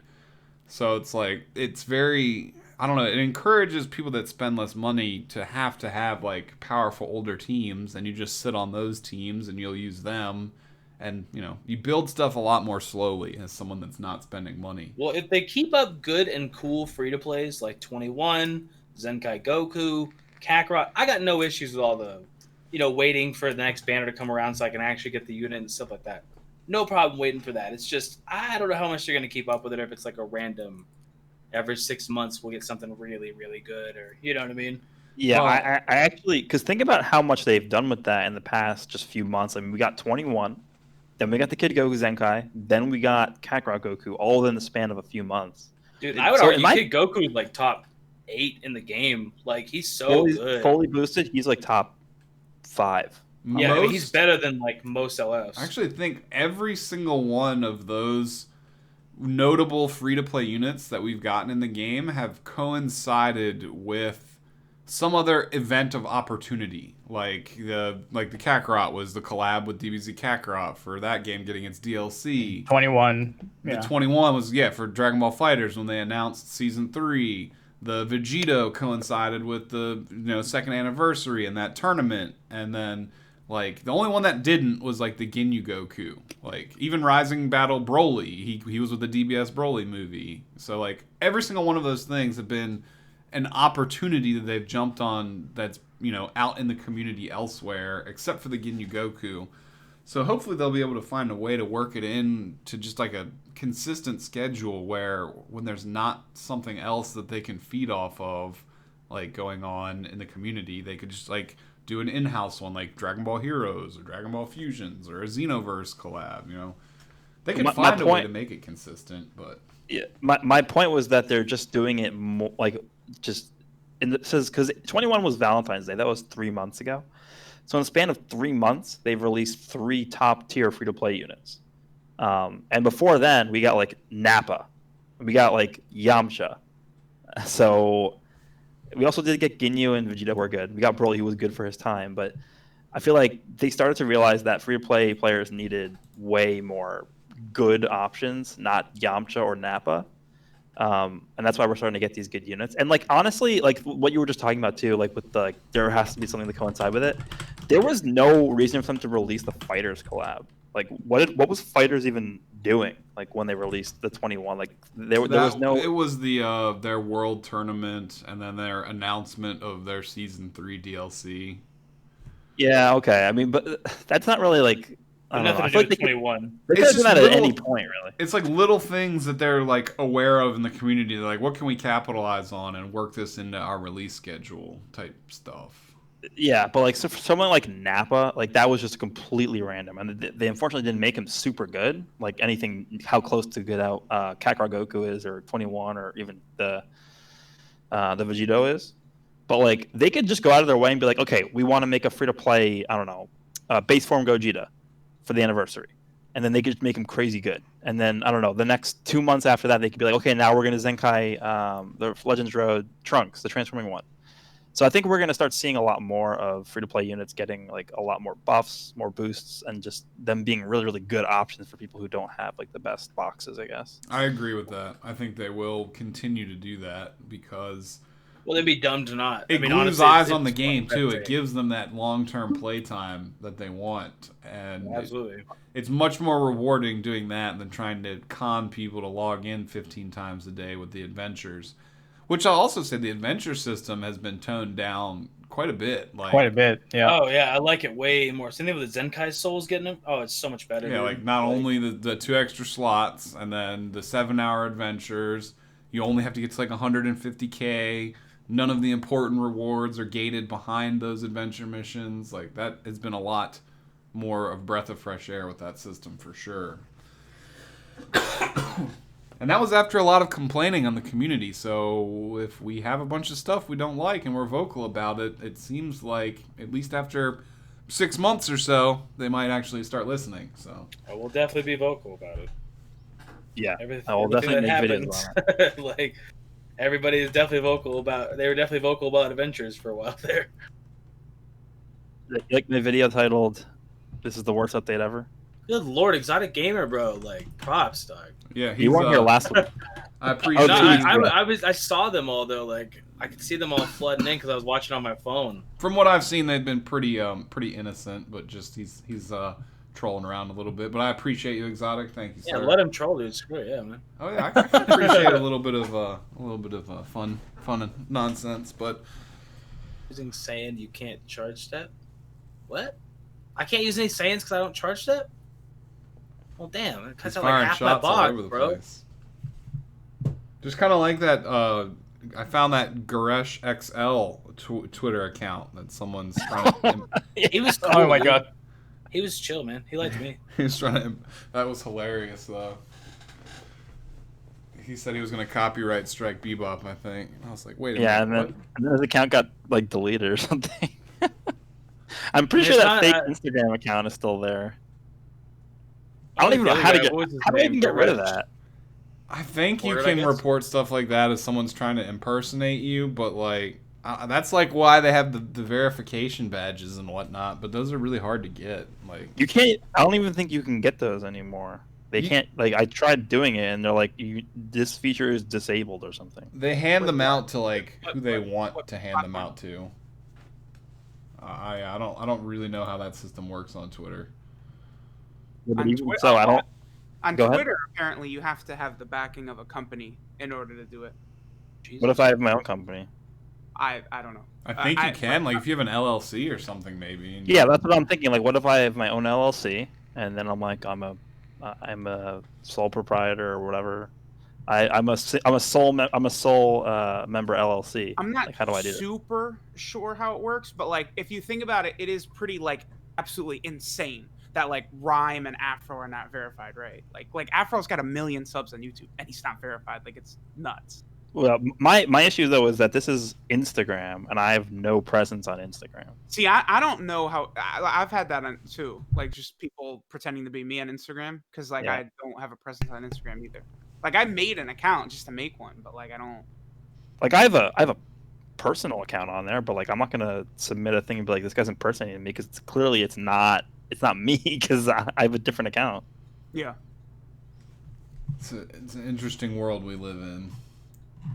Yeah, whatever. I think a lot of it too is it's just like it's probably like the kids, right? Like 16-year-old kids, and they're just like goofing Yeah. off doing shit. So Yeah, I'm not too worried about it. Yeah. Again, I don't really care about Instagram.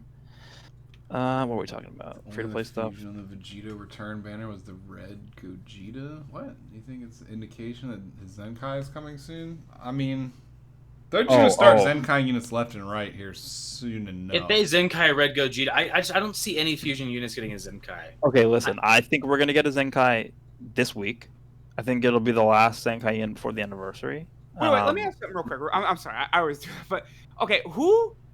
After Gresh's point, but like, who is the most realistic Zenkai that could come that would be like just game breaking, but like Red an Gogeta. actual Realistic. Purple That's what I was gonna. Yeah, That's what I was Red about to say. Gogeta would literally be that, or purple Gotenks. Would be I don't think because listen, Red they're gonna Gogeta, do. Green They're Bardock. gonna do whatever's gonna make them the most money, and people would summon for Red Gogeta, not. Purple That's Gotenks. true. You ain't wrong. You ain't wrong. We I saw think- it cooler. Well, in terms of what would make them the most money, like ASAP, I think it would be the purple DBS Broly. What I be- don't know about that. you don't think so? He was the original like meta breaking defining unit. I think I for think sure the he green would. or the blue Bardock would be one that, if they Zenkai'd, would be like an instant game changer for altering the meta. Oh, I Whenever- even seven Zenkai him. dude. Whenever you're Like, talking about fusions, people just go crazy, no matter true. what. No, you ain't wrong, dude. We've said it a million times. They print money. Like, Yeah, Red Gogeta should be the one to get it because he'd be more usable and helpful on the team than Purple Gotenks, but it would probably be one of those two. be I busted, think- bro. I wouldn't be surprised if we got the announcement on, or not the announcement, the data mines on Tuesday or whatever, and Red Gogeta was the next Zenkai.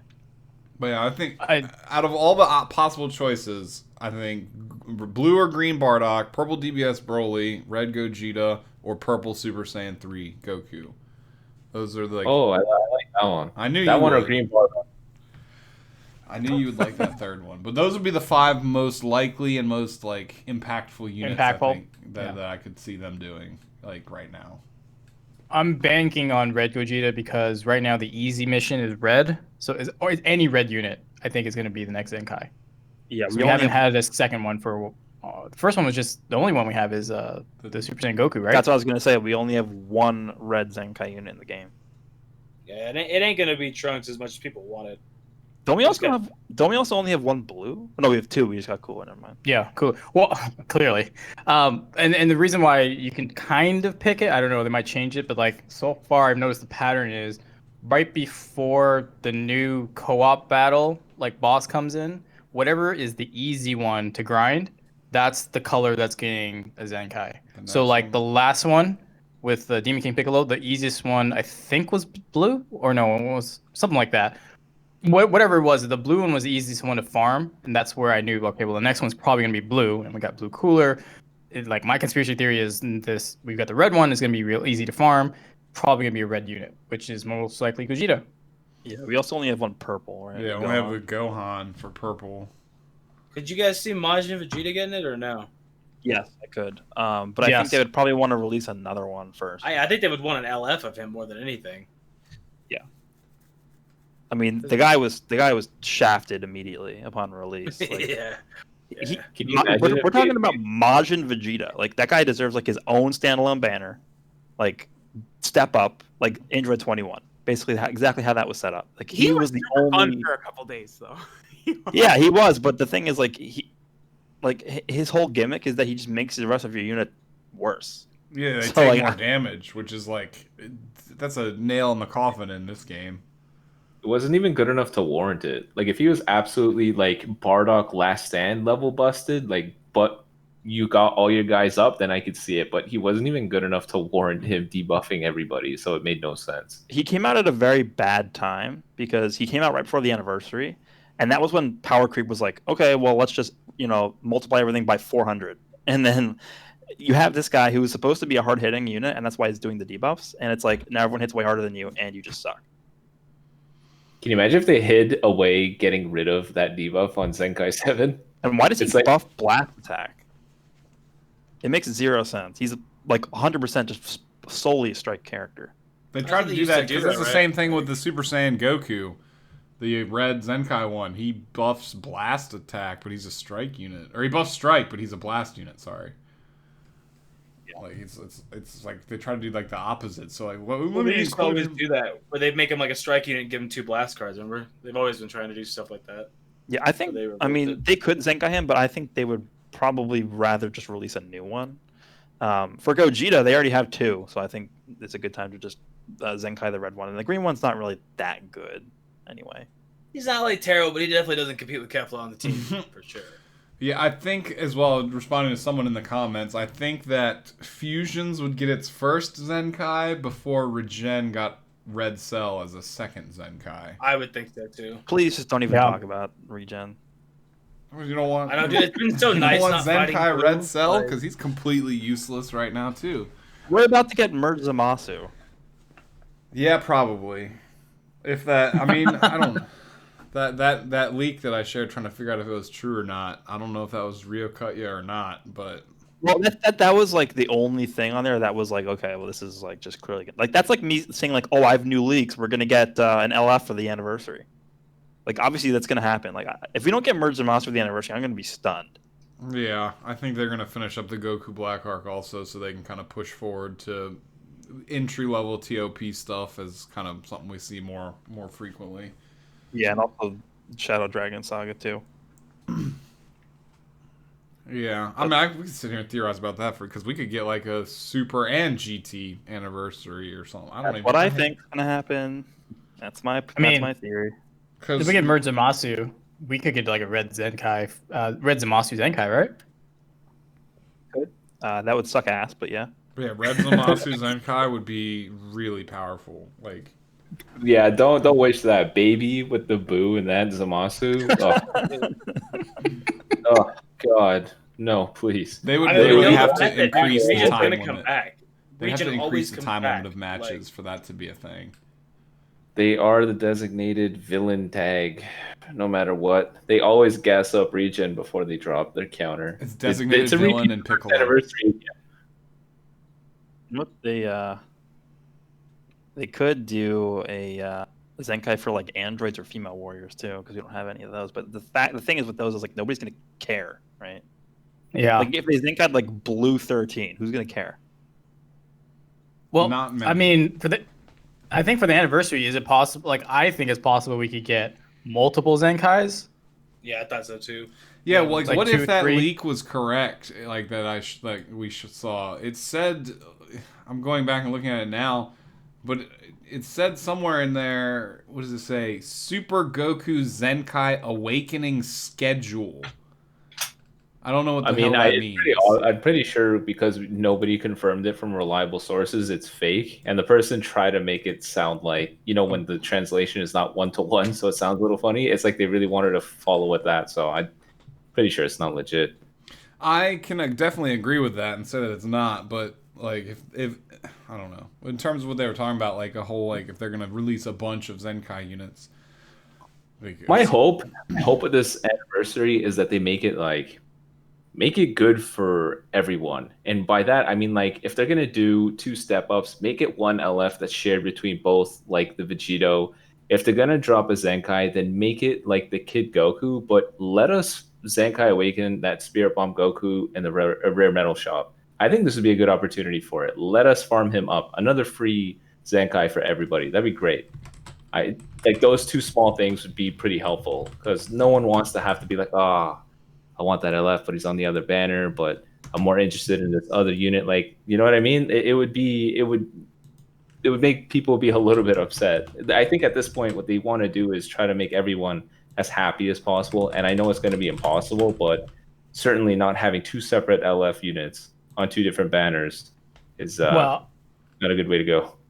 I mean, you can remedy that easily by having two LFs. Just put them on both banners, or you know what I mean. Like, so it doesn't matter which banner you want to go in on. What was that? Tickets. Remember the shared tickets for the GSPs? Yeah, I mean that works too. But I mean, if you want to really make everyone happy and not have to pick and choose, then you can really just put both LFs on both banners and then have a ticket one because they always want a ticket banner. I mean, if you really want to go with the whole like let's please everyone, I know they want to make exclusive banners for certain LFs just to draw people in, like that makes sense. But if you were going by your preposition, is like okay, let's just make everyone happy. That's the easiest way to make everyone happy and still reap a ton of money out of it. Yeah, I think that they will repeat something like that where one will be featured on the other's banner at a lower rate. Because even like they did that last year too. Like the Vegeta was just featured on both banners at a relatively low rate. But I think that they would keep in line with that. I don't see them not. I don't know. That's just one of those things where I'm just kind of reaching in the dark to give a prediction because I don't really know what they could possibly do at the end of the day. I definitely think they will release 2 Legends Limited units, but 100% happening.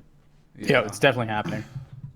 What are y'all's, because I've seen this recurring in the comments quite a few times here, what are y'all's thoughts on everything so far that we've gotten for Goku Day? And that's not including the Kakarot collab, because that's like, we'll treat that as a separate entity with Dragon Ball Z Kakarot and their DLC stuff. But just in terms of Goku Day, how do you feel about all that stuff? It's pretty clear they kind of downplayed it just so that people wouldn't have to go too crazy because the anniversary is so close. I feel like they wanted to put all their eggs in one nest, and they just wanted to focus primarily on that. Hence why Goku Day wasn't the most exciting thing. The Goku Rush sucked. I hated it. Oh yeah, that's a lot of fun, dude. It was wild with all like each. It was only one unit and like a couple of stages, but they had each one like 40 million health, and the ones that healed were quite obnoxious. Let's give every final boss endurance, and let's give Vegeta the ability to heal every time you lose, so that you're just gonna kill yourself every time you try it. Oh yeah, the endurance unprocs itself and you have to go through it again. Yep. That was quite fun. Like I just saved an endurance killing unit for him, but figuring that out was a pain in the rear end. Yeah, that was a really stupid idea. I think people voiced their opinions that they hated it. I don't know if they're going to do that again. I mean, Ultra Space Time Rush in itself is just a bad mode. So yeah, I'm not a huge fan either. That's like, but it is the one thing in this game that you can just auto and set aside and not really pay attention while you play. Yeah, but is that really what they want people to do? Like, I don't know. Maybe it is. No, I mean, I agree that that's not something that should be desirable, but comparative to like other games, each game seems to have that thing that you just like passively do and you don't even really pay attention while you do it. And out of everything, You mean the entire game of Pokemon Masters? Yeah. Like, the entire thing, dude. You're not wrong. Oh, I appreciate that panic thing. It also says we'll go back to Goku Day in a second, but when or if do you think we'll ever get like a free to play Legends Limited unit, like something grindable? That's like I don't know if that violates the definition of an oxymoron. Yeah, that literally would not be limited. In fact, it would be accessible. It would be called Legends Accessible. Yeah. Or do you think that any the LF is completely random? Yeah, it's like Rising Rush. It's like a 50% chance. Like, oh, did you get it? No, it doesn't happen 100% of the time. Even if you kill the last guy with it. Oh yeah, it's like a maybe LF. Like, sometimes it'll go off. Yeah, it'll be Hercule and Boo, but sometimes Boo will just be sleeping and he won't show up. Yeah. He'll have a little cut to him just in a bed instead of doing an LF finish. It'll just you'll win, and then it'll be Boo sleeping in a bed somewhere at Hercule's house. guys all make these jokes, but I like the sound of all these characters we joke about. So in extension to that, do you ever think that a non-Legends Limited unit will have a legendary finish? Or will that be exclusive to only Limited? I think it will. Because that's what Panic is. Do you think any unit that's not limited will have an LF, basically, like a free-to-play LF unit? If there was any unit they would add an LF to, it would have been the Kid Goku. That is probably the most legendary finish in Dragon Ball. And like besides like the family, not the family, the Father Son Kamehameha. That's like the other one. Yeah, and then that unit was, both of them, technically, were limited units, the Goten and the Gohan, for both versions of the family team-up Kamehameha. Yeah, but that Kid Goku, there's so many different names for that attack, but like that attack he uses versus King Piccolo, that is like one of the most iconic scenes in the franchise. Yeah, so you'd think that if they do that, they'll probably release another one of him that's a limited unit, and he'll get it or something. Oh, yeah, 100%. Yeah, I don't think a free-to-play unit will ever have a legendary finish either, really. At least not at this point with the current trajectory of the game. I don't really see that happening.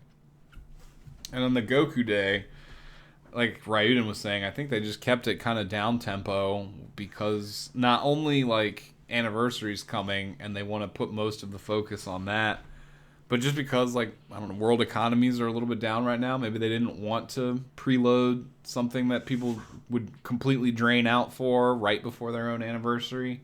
Like, I don't know what big businesses, like, teams are talking about right now with the state of the economy and all how it's altering their plans and stuff. It's hard to be up in their heads and know what all's going on. Yeah, I don't know how COVID's affecting everyone's plans. I think there was like a question on Twitter. It was like, do you think anniversary will be canceled because of COVID? Well, one, no. There's gonna be something, but I don't mean to laugh. It's just like I don't. Think about how far advanced this is planned out. Last anniversary. When last anniversary is over, the first thing you do is like, all right, well, next anniversary, what are we gonna do? And then the whole year-long schedule is It's planned around it. Yeah, it's planned around the next year anniversary, because there has to be a plan to sort of get to where they want to be. And they even said, if you guys watch the video and stuff, Toshi actually says like we have a year-long schedule. So yeah, I think that things come into play that get altered because of stuff like coronavirus, but I don't think they've flat out canceled anything because of it. I think it would just like Yeah.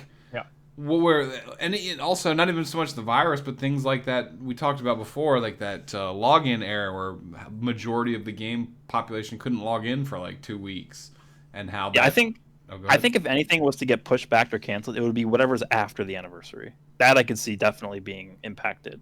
If anything, then it's definitely going to be that, I think. Yeah, I don't think anything would be straight up canceled. They would just alter the release schedules of stuff because, like I said, they have plans. They want to make their money. They got to get the stuff out. Like, they're not just going to let the game go stagnant. That's for sure. It goes pretty stagnant from time to time, but Well, yeah. Well, that's just when they expect you, like, here, play PvP and get triple points. But triple points when you fight most people is only 3 because you're only getting 1 point. true. It's true. Yeah, that was nightmarish. But I mostly think that was them just stretching for time, knowing that the anniversary was coming. I think that's why that happened. Yeah, I mean, I could see that too. Just get that extra week, and then it lines up perfectly. Like in this season, actually, no, it'll come like halfway through a season, won't it? Yeah, because, well, now it'll work out where this season will end roughly for like an anniversary season to start up because of the way they altered the time. Oh, that's true. It started this Tuesday. It didn't start last Tuesday. That's right. What are you guys' feelings on this Happy Weekend banner overall? What's your experience been? Oh, it's been horrid. Really? You guys are playing Sparking? I like the yeah. I pulled Dude, I pulled Golden, Frieza, and Pycon, bro. Like, I got I got Red Gogeta, and then on the Fusion Return banner, I got Red Gogeta again. Nice, dude. So wait, I think that's fine. we've I haven't had sparking like every time. we've had 7 pulls so far. Yeah, and you've only gotten 2 sparkings, Brad, out of the 7. Yeah, Golden Frieza, EXTN, EX Red Gohan, Yellow Trunks, the EX one. I've only Yeah, I gotten never one wanted EX to. unit so far, but I mean, two- the banner's great. Oh, it is. No, it's a good idea, and I don't care about spending the 300. You get the coin for towards multi Z power, so it's a win-win. But it's still like I see all these people tweeting at me. Oh my god, I pulled an LF, and it's like, yeah, I got PyCon, so I feel you. Yeah. I got 0 sparking so far. what? Out of all 7, you haven't got a single sparking? God Not a damn. single sparking. Yeah, no, but I'll take it then. I'll Dude, take it. that imagine flipping a heads or tails coin 7 times in a row and missing your guess every time. That's like Oh, God. that's That's rough. Nolar's luck, dog. You just personified Nolar's luck. Like this Yeah, is pretty much. Cheers, dude. That's, I think like I always say people should be saving for the anniversary, but if you're saving, I definitely recommend summoning on this banner because yeah, 300 300 a CC a week. week is not. I don't think it would break most people's attempt at saving. it's also the best value. Like even the anniversary is not going to beat this. But yeah, that's why it's limited to once a day and Yeah. only on the weekends for 3 days. Because it is an insanely good value if you're lucky, of course. Unfortunately, not everyone's gonna be super lucky. Someone had an interesting donation question here, which I think I'm actually gonna alter a little bit. But do you think do you think that when Shallot goes Super Saiyan God, basically he'll get like an ultimate for, or maybe for one of his other forms eventually? Do you think he'll get access to an ultimate arts technique? And at first, I was going to say the answer to that would be probably not, because I don't know how they... I mean, they could maybe make, like, a unique animation for Shallot, like, for a wild canon-style Ultimate Arts. But even more interestingly, what if, like, a certain form had, like, I don't know, an ability to, have, like, a selection of Ultimate... Like, they could incorporate a way to learn some of, like, the older characters' more basic Ultimate Arts techniques or something. So that That's what I was going to say. What if they could just teach him ultimate? We've seen people mod that already, right? We've seen, well, not for Shallot specifically, but remember we saw someone take the red Super Saiyan 3 Goku and put Dragon Fist on him from the Kid Goku. Yeah. I think they could get off with Shallot. I think that'd be really cool if they started a system like that where he has a certain form that could potentially start learning ultimates or something like that. I think it's just Shallot for God mode. Oh, Thug Life also donated. Yeah, I don't think Shallot's God mode is going to have a timer on it. I think that one would be like a permanent one. I think the timer on the Super Saiyan 3 was so they could give him overwhelming offenses and have like, a catch-22 so that eventually that'll go away. But also because in actual canon, Super Saiyan 3 is an extremely taxing form that drains stamina. So I don't think the God form would have a timer on the transformation. Personally, I don't think. Could you imagine if it was indefinite, bro? I literally rely on that timer running out on Shallot. Yeah, but I don't think his offense might be as crazy high. Like, they might give him a more defense or more... Oh, I would imagine, yeah. He's definitely going to be a different... He's not going to be the same as that. Be no reason to make him exactly the same. You just keep using Super Saiyan 3. Yeah, so I don't think the God form... Because his Super Saiyan 2 isn't timed, right? Haven't used that one in forever, but... No, it's not. It's not. Neither is Super Saiyan 1. I think Super Saiyan 3 is the only one that's timed. Yeah, and I think that's just so they could give him those overwhelming stats. No, 100%, yeah.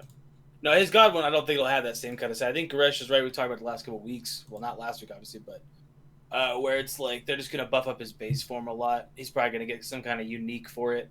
Obviously, work on God Key. He'll look super dope. I'm down for that. You know what they might do? I don't know if they'll actually do this or not, but like, if you have the Super Saiyan God form picked, he'll just start out Super Saiyan God. I wish. Yep. Instead That of would like, actually be. That's part of the problem with Shallot is like trying to get him in there to freaking swap. Like you get one combo while you're trying to transform, and it's like, whoop, I just lost him. Yeah, so I think in an extension to that, which is something I mentioned before, I think each one of Shallot's available forms is going to have a different kind of set of gimmicks as to why you might potentially run that on different team builds. Like one being the Super Saiyan 3 being just insanely offensive and having some pretty good defenses too, but he can still be killed relatively easily. They might make the God form insanely high on Vanish Restore, so that's what I think they're going to try and play that angle, like different reasons to run different builds. I don't think that each one that comes out is just going to be consecutively that much better than the previous one. I don't know. That's just my thoughts on it. I mean, that's how it did work for Super Saiyan 1, then 2, then 3. But from there on out, I think they're going to want to give us different reasons to run the different forms. I think they just realized that he sucked at even 2. I think they were just like, yeah, if we want him to actually be a popular character that we can monetize and everything, we're going to have to make him somewhat good so people actually like him. Yeah, like Tyler said, like they could, Shao gets blast armor when he gets Super Saiyan God. They could give different tools to the different forms to make them all viable for different reasons, which is what I think they should do, as opposed to just making each one better than the previous one. Like locking switches, Gohan's green card, stuff like that. I like all that. That sounds good. Yeah. Dude, yeah, no, yeah. I mean, at least it's not Bojack movies. cover change. It'll give you a reason to see different shallots in PvP, as opposed to everyone running them the same way all the time. I think that would be a good idea. I can't say that's what they're gonna do because I'm not on their payroll and I don't design the game, but You're not on the payroll, dog? No, unfortunately. Damn. They don't hand out promos like other companies do. Oh, dude, I'd crap myself if I got a Legends like that kind of thing. Like people who get Grand Cross and stuff, and it's like if Legends did that. I just think it's a company thing. Like as a company, they don't really see the need to do They that. don't need to, yeah. No, absolutely, I agree with that. They don't need to, but then you look at like Fortnite, and Fortnite does it, and it's like, can I have like a Legends code or something? Like when you buy Chrono Crystals, use code Brad. Like. Oh yeah, the creator back, codes and like- stuff like Clash Royale or Brawl Stars or something like that. Well, Yeah, but I mean, find it. I was gonna say just real quick to interject. I find that like most of the Japanese gacha games they don't have that like coupon code thing. Like hey, enter for the coupon. Yeah, like Every other game I've tried is like a Korean gacha or a Chinese gacha or a Western game. A lot of Western games do them, but every Japanese-based gacha game I've ever tried doesn't have that. Hey, here's a code to enter for free, you know, or get some free crystals or whatever. So I honestly think that's really, you know, the cultural thing of Japanese gachas.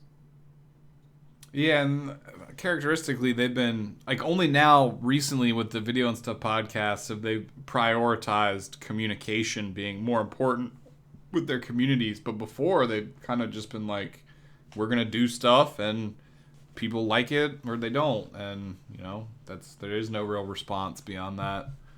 But now they're trying to. It seems like now more recently, like the game companies are starting to try and open up a little bit more. But I still think they're probably further back on the curve than a lot of the other ones, like you had mentioned.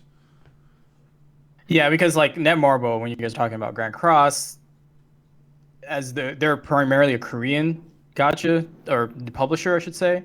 So they've got a whole other like headspace when it comes to you know, advertising and publicizing their games. When you go with Bandai or some of the other game companies, it's a very different like way they conduct business. So just making a point for most people to hopefully get.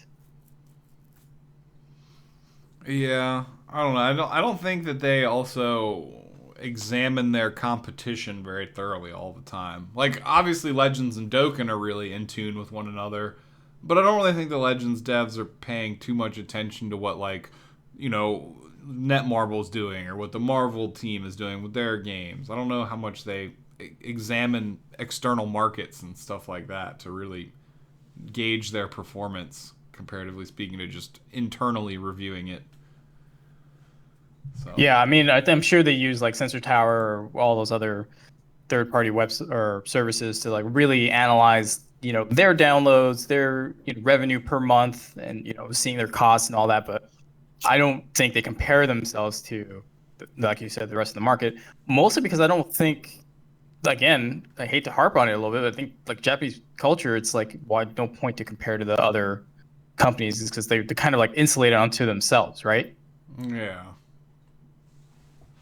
I agree with that entirely. Any Twitter questions or donos? I'm sure there are. Well, in terms of donations, I've kind of been covering them as they've been coming in, but someone, I think that's actually, yeah, I've covered most of the donations as they've been coming in. But there were plenty of Twitter questions, that's for sure. Is there anything else that's on y'all's heads? We didn't really have a topic outline for this episode. It's just mostly like anniversaries up and coming. The V jumps hopefully are up and coming. PvP is a nightmare sometimes. We could just talk about something you expect to see in V jump because we did that with Dokkan. I mean, do we think it's going to be anniversary related? Maybe. Well, like last year, they showed off Super Saiyan 2 Shallot, I believe, as the main feature before anniversary. I don't think they showed off any of the actual banner units like Goku or Vegeta or Buhan or Frieza or Vegito. I don't think they were very tight-lipped about all that. So I could see them doing an article either talking about Super Saiyan God Shallot and focusing more around Shallot, or I could see them teasing like if they're gonna do like another banner release like with 5 or 6 new units, comparing it to last year's anniversary or to like the Piccolo and LF Frieza setup. I would expect them to tease like maybe 2 or 3 of the new units, and then leave the rest completely out for them to not even mention. So my predictions for V-Jump Anniversary are mostly going to be centered around Shallot or maybe 1 or 2 of the new up-and-coming characters we're going to get. My hope is that they cover new feature changes, because we did hear about them wanting to revamp guilds, and I hope there's a lot coming with that, like hints of a new battle system, like we talked about quite a bit. Brad, what do you want? What do you want from the game, Brad? I just want to be able to summon the units that come out. Yeah. Like I said, Doug, like I want to not be missing 13 units and still drop $400. Like that's what I want. I actually got a question from Spider asking, do we think there's going to be a new battle version coming? I assume he means during the anniversary. And what do you think is going to change? And I'm just going to tell you right now, I'm begging that they do that. Like, please, we need a new battle. The thing I hate the most about the game right now is the battle system. And it's been that way since whenever they did the last update. I think it was during the massive update back in December. So like literally the past 6 months, I just have liked the game not as much as I did before the update. So I'm saying please change it. Please update the battle system. It's so bad. As long as I keep tackle, bro, we good. Is that that's what I was about to say? What your main gripes would be like the long range tackle and like tap attacks not clashing with tackles anymore. Like what else specifically? It's not. I don't really have a big issue with tackle specifically. It's just I think they should get rid of the tackle step thing. I don't really see a point for that being in the game. Get rid of Perfect Vanish somehow. I mean, I don't mean like just get rid of Perfect Vanish and then the game is just going to be the same how it is now. Like that is a big change, and that's something that they're going to have to do testing on. I mean, because my issue with Perfect Vanish is it would take a long time for me to fully explain this, but basically my gist of it is vanishing is supposed to be a defensive tool, but people are using it as like the best offensive tool, which makes zero sense because it's the best offensive and defensive tool at the same time, which means everybody's just going to be fishing for Perfect Vanishes. So it's just too good. I think they need to remove it and then find a way to, I guess, balance the game around there being no Perfect Vanish anymore. I don't know, dude. Raiyuden likes Perfect Vanish. I don't know if we want to fully get rid of that. Yeah, it goes off for me half the time. Like I don't fully understand the mechanic. Like I mean, I understand that you vanish before their attack even goes off, and you have a free priority window.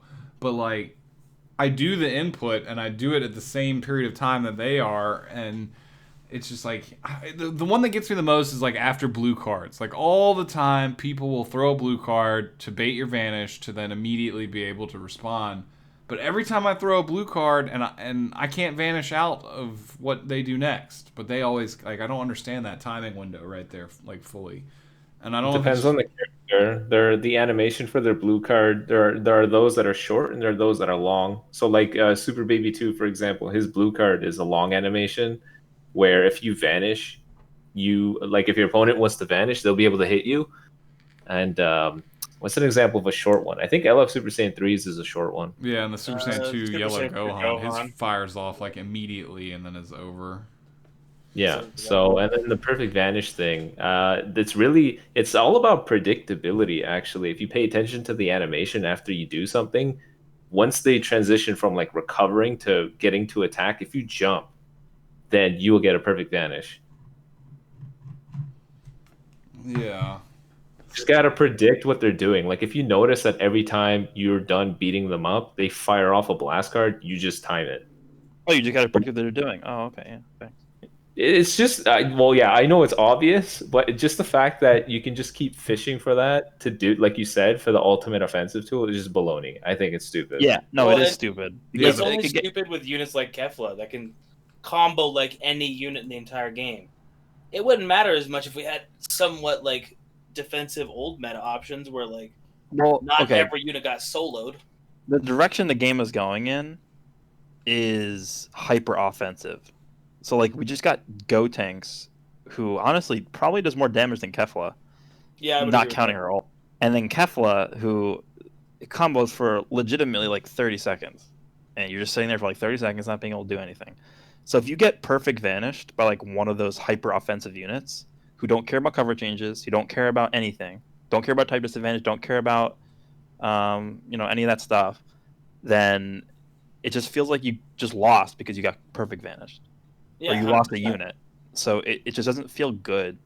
Yeah, like the only answer to that is someone like LF Frieza or Red 13 or one of the units that can cover change and stop their combos. Otherwise, Or there's Bojack. nothing you can do. Yeah. That's why I've been Honestly, running if you get Bojack, perfect yeah. vanish once against Kefla, you pretty much lost someone. Because in my experience, one of two things happens: either they already got a rising rush, or they get the feint off with the ultimate, and you basically just kiss somebody goodbye right there.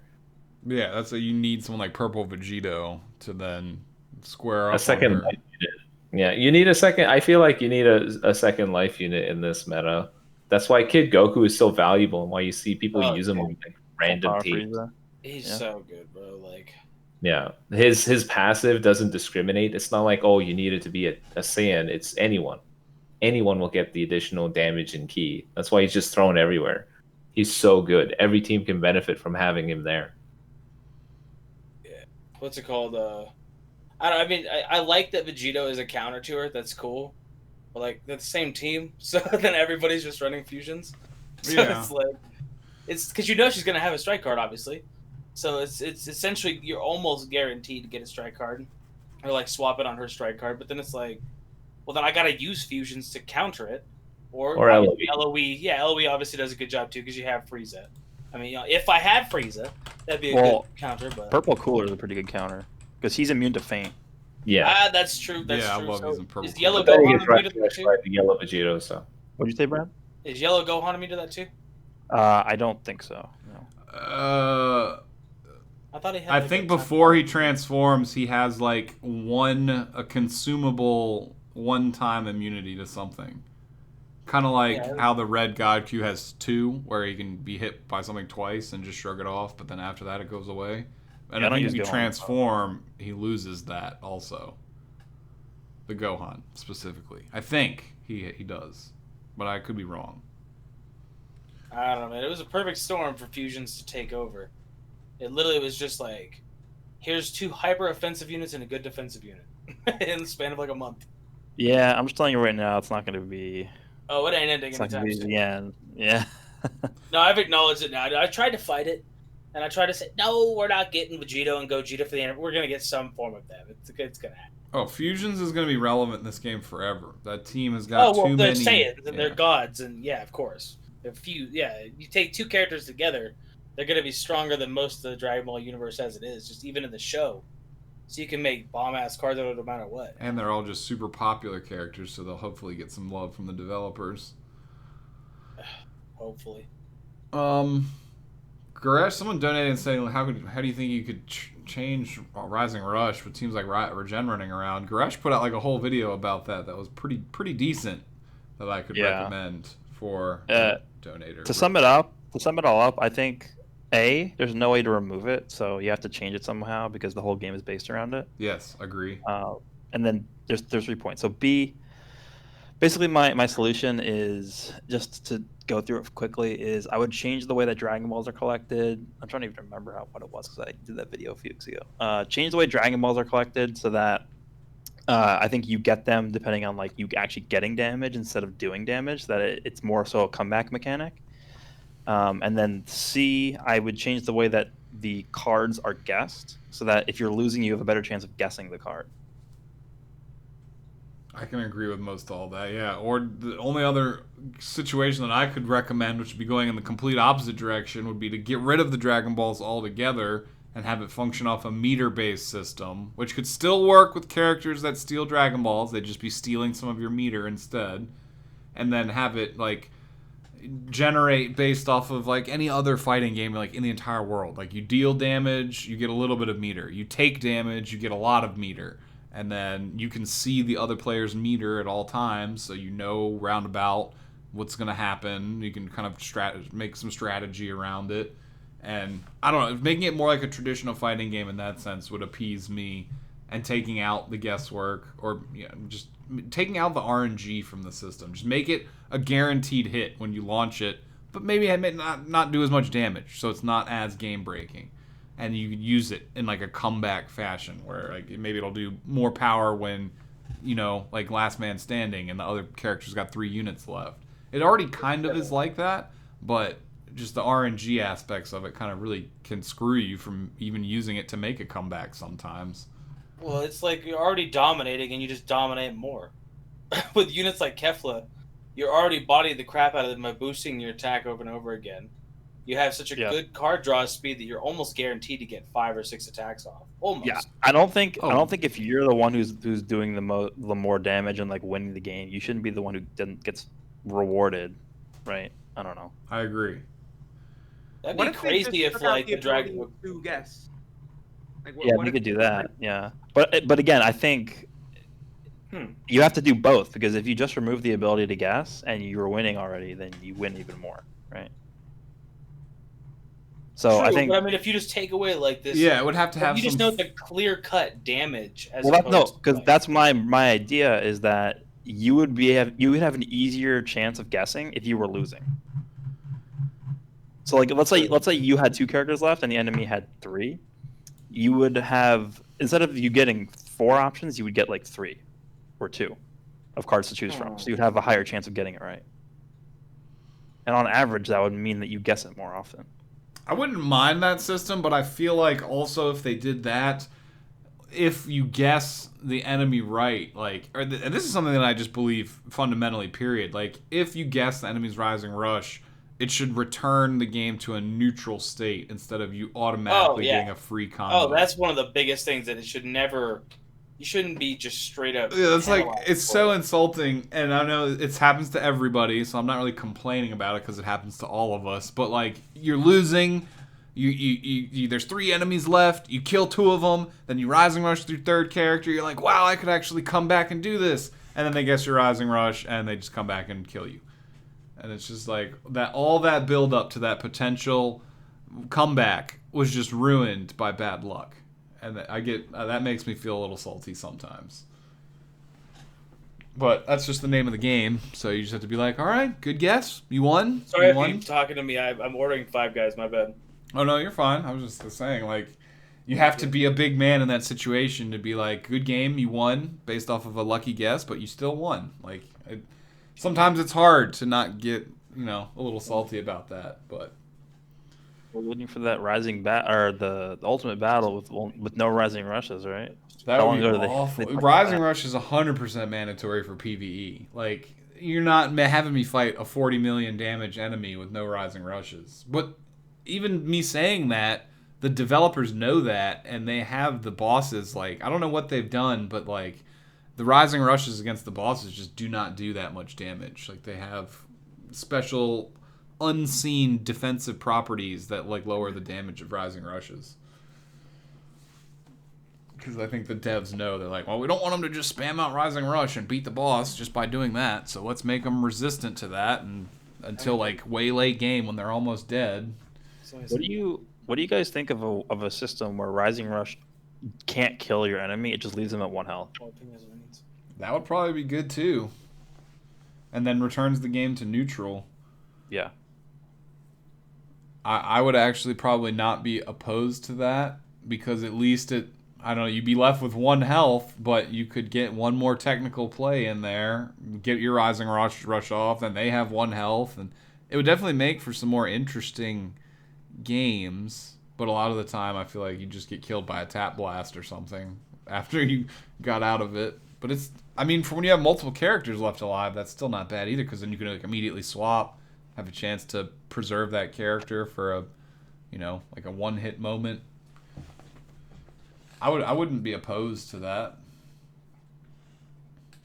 There's just so many things. Like, I wonder how much time they actually spend, like, sitting in a room brainstorming about stuff like this. Someone commented, which is just something that I experience a lot too. Are y'all still noticing the green card glitch pretty frequently, where you use a green card, it immediately? I have been super careful, because I think a lot of it has to do with you tapping it twice, and for some reason, like, it registers the second tap as either a tap or a tackle. So I've been super careful. I've been, like, consciously only tapping it once and being super careful about it, and I haven't had that issue anymore. But I know it still exists. Yeah, I agree. I think because I'm especially when matches the connection's not super great, I am definitely guilty of, like, doing my sidestep combos and then, like, hitting the next red card like 3 or 4 times to make sure it gets selected in like a quick time. And I'm definitely guilty of that sometimes too. So that actually could be a pretty big part of it. Is just tapping more than once and then the game registering those taps and actually incorporating them into inputs. Brian Z wanted to thank Truth for his motivation on weight loss, if Truth is still in here, with a $5 dono. Yeah. And he hopes it's tough. It's not easy. No, it's not. I'm a little chubby myself, so I'm right there with you. I kind of know. It's definitely not. Everything is made of sugar, damn it. What if V-Jump is Giblet or Zaha? I don't think that... Okay, Giblet could... If it turns out that Giblet is just a pawn in all this, and eventually he turns to the good side, like some sort of Darth Vader-y type redemption, then at that point I could see him becoming a playable character. But while he's still evil, I don't think that Giblet will be a playable character. But if he did that, he would just be another Shallot, right? Like, because then I assume he would be light type. Well, yeah, but then they could each have some, like, unique aspect to them, and, you know, they could team up fairly well. It'd be interesting, to say the least. But I'm kind of neutral on him because it's just, I mean, he looks like Shallot, so it's like they'd have to show me him doing something really dope for me to be, like, really interested in him. yeah, Zaha, though, I definitely see as being a playable character soon. I think that's who Toshi was specifically referring to when he hinted at possible new summonable or playable story characters. That'd be cool if they did that. They won't do it, obviously, but the No W Brian, the Giblet SSJ4, if they took different routes for them, they won't do that, but that'd be super dope, though. Well, apparently Giblet, at least in terms of the lore of the story, he seems to have something personally against the Super Saiyan transformation. He, like, looks at it and he's like, oh, the tainted blood, and... Oh, like, well, he'll go UI, dog. There we go. Super Saiyan. Dude, make a video right now. UI Giblet coming out. Yeah.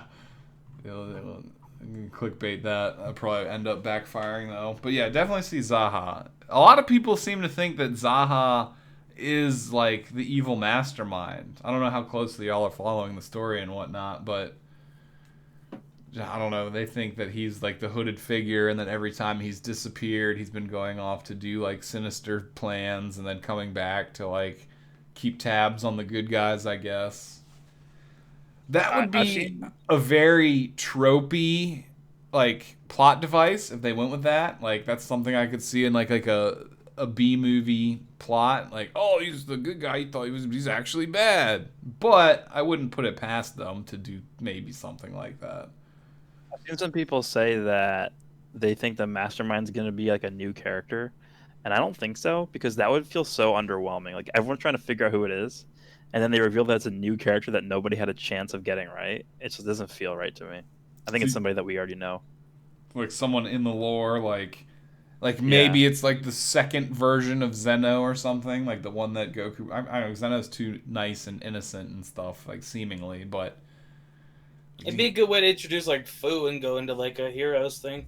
I don't know if we'll see him, but that could be neat too. Or if it's like Toa or Mira or something like that. I don't know. I've always been neutral on them. Like I like them. I like Mira a lot more than I like Toa, but it got a little weird towards the end of Xenoverse for me. I was just like, all right, yeah, this is cool, I guess.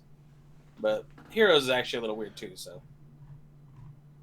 And in reference to that last donation by Wellesley, or what if he is Dark type? I don't think, and from what the developers have been pretty clear of, I think we'll never have a playable Dark type character. Well, aren't they super effective on everything? Yeah, they have a they're strong to every type and have no weakness except to the Shallot type. That's their only weakness. Yeah, that'd be wild. I could see them releasing like a co-op or PvE unit that we could use, but then they'd have to like block that character from being used in PvP, which also makes that a weird concept that I'm not sure if they would do. Like a unit that's specific to only PvP or co-op or PvE that's like ultra OP or something like that. I don't know if they would do that. Mastermind is Bulma. Remember, the mastermind could also be somebody from a different timeline. Because think about how many different versions of these characters we have in the story. Like, it could be an alternate version of Beerus from a different timeline. Like, who knows? Yeah, it really could. I think that I agree with you that it'll be someone that we probably know, but I think they'll try and throw a nice curveball. Yeah.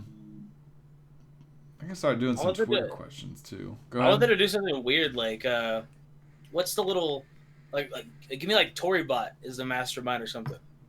I want that. It's Arale. Arale. I mean, I get it. But Hercule. I mean, Hercule's he's the mastermind. Like, Yeah, that would be good. I would That actually would like be that a lot. hilarious. Yo, when That'd are they be cool, bringing Arale? dude. Arale's gonna be interesting, huh? Yeah, she was. I think she was data mined like a year ago or something. Female, From android. the beta, right? With like Super Saiyan 4 Goku and stuff. Yeah. What would she be? She'd be 21, right? She'd have all the same tags. Yeah. Android. pretty much. Just not region.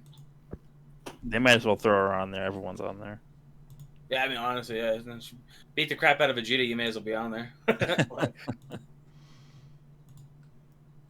Lord have mercy. I don't think she has like the intelligence level to be like an evil mastermind though. She just like shows up. She's like, "Let's fight," and then like rocket punches Vegeta into like another continent. I don't know, maybe, but I would think they would put someone like. Well, I mean, like they have Babidi being a front man who's just a pawn, so it's got to be someone that's way stronger, eviler, and smarter than Babidi. It's on Zamasu because they already showed Zamasu. Yeah, he's just like a pawn too. So it's got to be someone that's really freaking strong, like evil Yamcha. We don't even know if he's strong because he hasn't fought. Yeah, it's definitely Yamcha. He's been just pissed off by all the abuse and being kicked around all these years. He found the dark energy and became #1. Has anybody been reading the manga? I haven't been reading it. Moro and I stuff. hate this Has art. it gotten any better or not? I don't know. I haven't been reading it.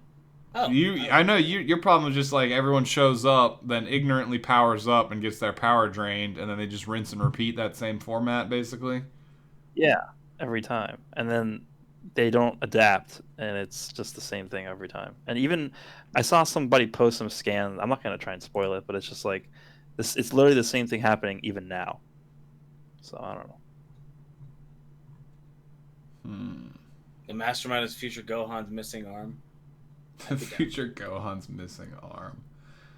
Someone accused you of being the Bandai spy as well, Goresh, but I don't think the Goresh is on their payroll either, honestly. So I'm gonna say that probably not. I don't know, man. It could be, but probably not. He has pretty good luck. It only took him like 25,000 to get Super Vegeta.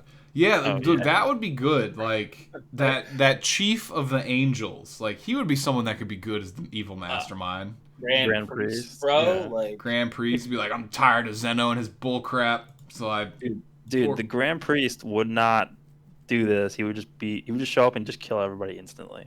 Like he wouldn't have a purpose to do this. he needs bodyguards. You don't think that if he was did an open rebellion against Zeno that he would get found out and shut down? He's like, well, I just did this to kind of try and usurp the gods hierarchy or something like that. I mean, the Grand Priest is supposed to be like the most powerful, like, character besides obviously like Zeno, and Zeno isn't in the game, or like no one has even referenced Zeno in the story mode yet, right? So I think they're trying to just not do anything with Zeno because Zeno is cheat code. Like, Yeah, you're he's not like gonna ever Thanos find- level, snap and you're done type. Yeah, like you're not gonna ever like as soon as you introduce Zeno, it's like okay, now everything's gonna be boring because now you just have Zeno that can just do anything. No, I don't think the Grand Priest is actually confirmed to be evil, is he?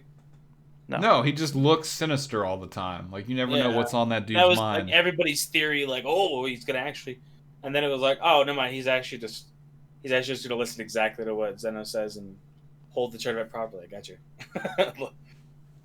I don't know, man. Or what if Yeah, it's there's one of so- Zeno's bodyguards who's just like one of those tall people that are just like pissed off? Like, man, that dude treats me like crap. I wonder how strong those guys are, dude. If they're his bodyguards. I remember when they first appeared, and everyone was like, "Oh my god, the strongest people in the universe are the Zeno bodyguards." I wonder how they are. Like, I mean, obviously, like Jiren and stuff would probably beat the crap out of him, but like, could they just take on like Gohan or something? Like, I don't know. I imagine that situation like I imagine Marvel, where it's like you're trying to fight like one of the people that's so high up in the god tier hierarchy that it wouldn't even be a fight you could imagine. Like they would just think and you'd turn into like a flower or something like that. I would have to assume they're at least angel level. So like Gohan and them, I feel like wouldn't even be able to put one finger on them. You think the bodyguards are angel level?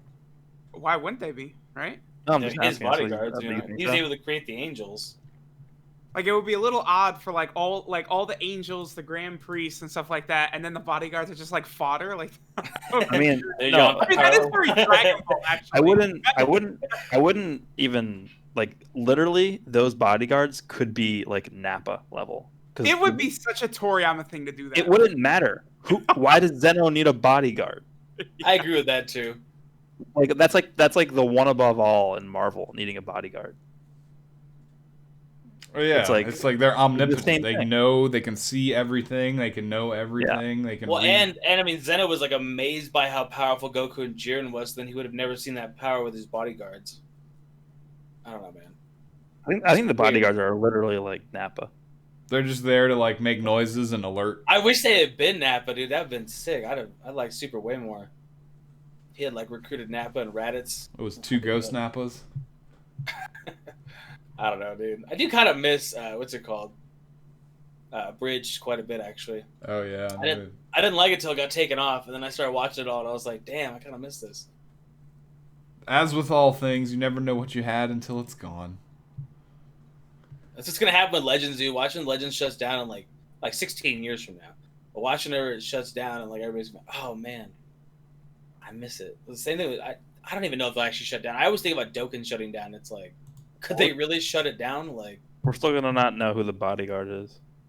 I mean, not the mastermind. I forgot we were talking about the mastermind. It's definitely Yeah, the well, that's in the situation where they have no end game plan and they're just winging it all the time, and they get to a point where the game shuts down before they've closed like the plot holes. Yeah, and then they never reveal it. Yeah, it's like, oh well, everyone just kind of stopped playing, so we stopped writing the story. It was kind of a work in progress, and we never got You there. know what? You know what would be like the ultimate twist? Is if the mastermind was Shallot from a different timeline. That'd be sick. Actually, that sounds like Dragon Ball. Like that sounds Shallot like Black. Dragon Ball. I would actually like that because there's duplicates of like every other character we've seen almost so far. We got Kid Is Goku. Giblet confirmed to be his brother or something? Is who? Giblet? I mean, Is he confirmed to be his brother? Or is he? that's would what it be he him from a said in dialogue in the game, but he got hit on the head, so he could be confused.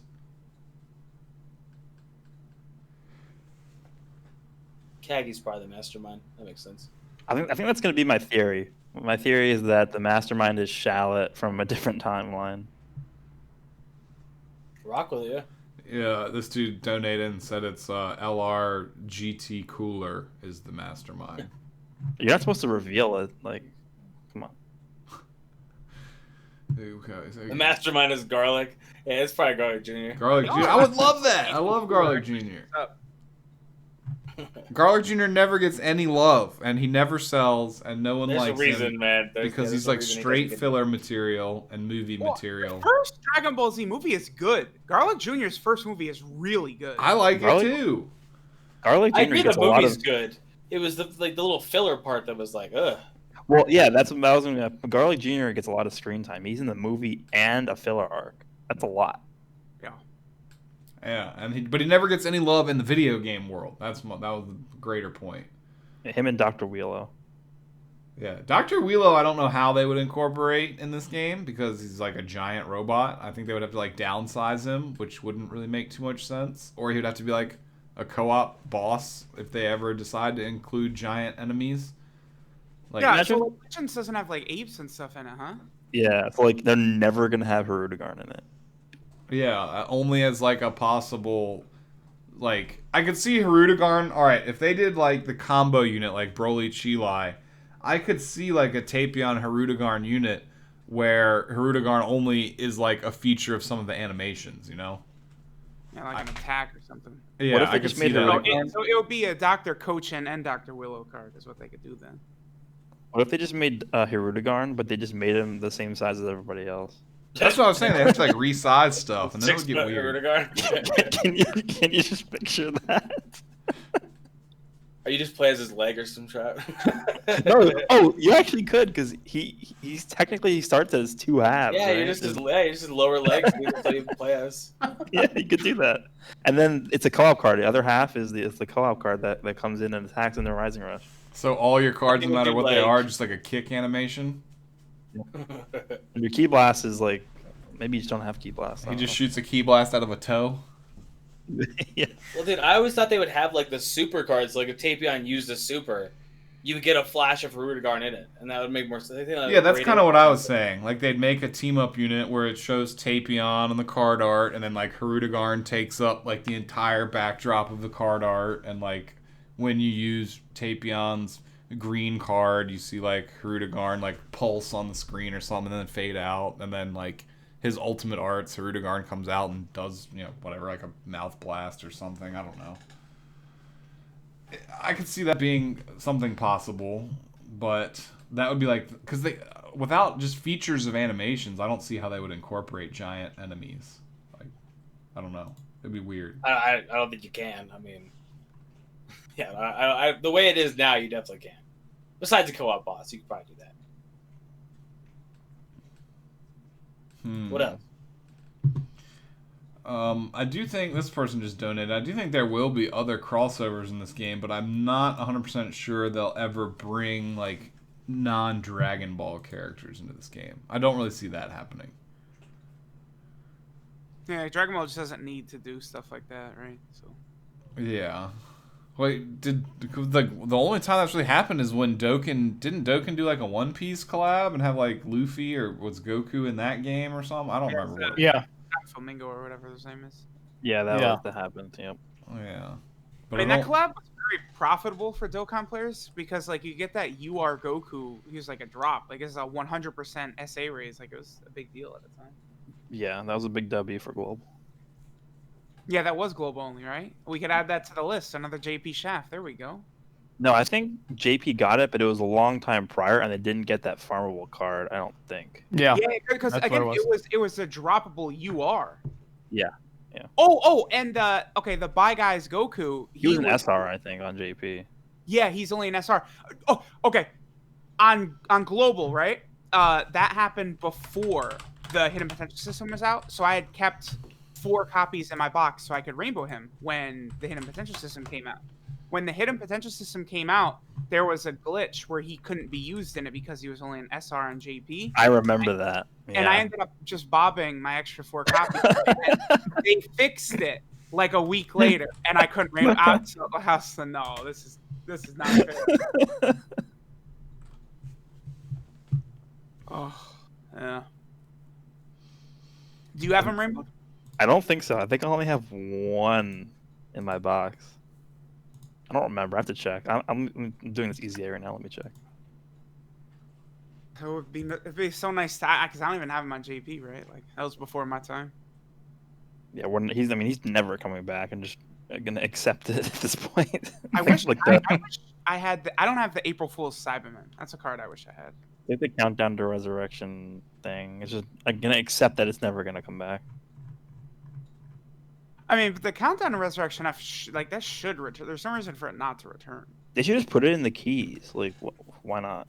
Like, I know, obviously the reason why they're not bringing back the Resurrection F story event, which hasn't been back in 3 years on JP, is because they're just going to revamp it. But, like, you know, the Countdown event exists too. Like, we can do something with that. Yeah.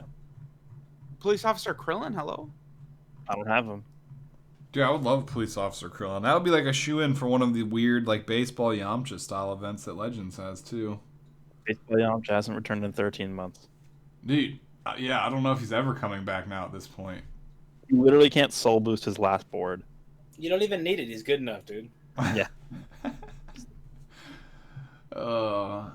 So some of these Twitter questions, I say, will they ever release a Saiyan unit that is immune to anti-Saiyan buffs like LOE features? That would be very specific. I don't think they'll do that. No, I don't think so either, unless it's like a specific Goku unit that is just like, I don't know, because like there's never been a unit that is specifically immune to something that another unit has specifically like that. There's been units that are like immune to faint and immune to paralyze and stuff, but I don't see them setting up a unit. They would set up the unit so that it has buffs over that tag, not that it's immune to the buffs of that tag, if that makes sense. Like, Yeah. they'll have a Goku unit who just absolutely destroys LOE or has defensive buffs versus them, but not the one that like counters the buffs of another character directly. That would be my 2 cents on that. Do you think that LF, Rage, Trunks, and Merge Zamasu are enough to reach top grossing for Annie? Probably not by themselves, but if they're featured with other hyper popular units, then probably so. There's no way they don't do the blue fusion. They're morons if they don't bring out the blue fusions. It would be just asinine. Yeah, or at least one of them, like the Vegito. Like they need to do one of them right now, at the minimum. Vegito has to happen. Again, my prediction is Vegito, and then Super Saiyan 4 Gogeta. I like that. No, I like this the Super Saiyan 4 versus Super Saiyan Blue. That'd be a good theme for it. Because it still gives them an ace in their pocket to save with the TOP stuff, Blue Gogeta, and it satisfies an incredibly popular character. So I could agree with that for sure. There was a Dokkan question that went along that too. What do you guys think of a transforming LR in Dokkan Kid Buu that transforms into the buff and then Fat Buus after absorbing the respective Kais? Oh. I actually, that's actually the first time I heard of someone toss out the reverse idea, right, of him doing that. Like the Buu that predates being put in the egg by Bibbidi or Bobbidi and like his original progression. If they did that, I would want it to be Kid Buu and Bibbidi, just for the namesake. Ooh, okay. Yeah, that would be good. Yeah, because Bibbidi doesn't even have a card right now. Yeah, I mean Bibbidi, like, Have we he ever was even in- really seen him in any format other than like a quick flashback? Mike, was Bibbidi in the manga? I don't think he was. I don't think he was either, because that the whole like story Supreme Kai gives, that's only anime. It's anime filler. Like I think he just Yeah. like he briefly goes over it, but doesn't like show shit. Yeah, he Yeah, just so- talks. He like mentions him as like a namesake, kind of, and that's it. That's a very specific. I mean, that could work. I mean, people would sum for that for sure. Kibu is probably not popular in Japan, is he? He's definitely not as popular as Frieza or Cell, but Because it's like again, over like here. I was saying before, like I don't think like any Boo is like super popular. Okay. Because it's definitely over here. Like Kid Buu seems to be like a fan favorite a lot. Weirdly. Yeah. I remember like a lot of those OG Dragon Ball games. Like he was such a bastard to fight in like all the old games. I remember that. I remember I really liked him in, I think it was Budokai 2. That's The one where where you have he was insane at the end. That, Like that was the one where you like the map was like the jumping thing where you like jumped around on like the board or whatever. love that. Yeah, the board. Yep. Like Yeah, the Monopoly board over there. Yeah, that I remember. That was one with like Bobity's spaceship was like one of the stages or something.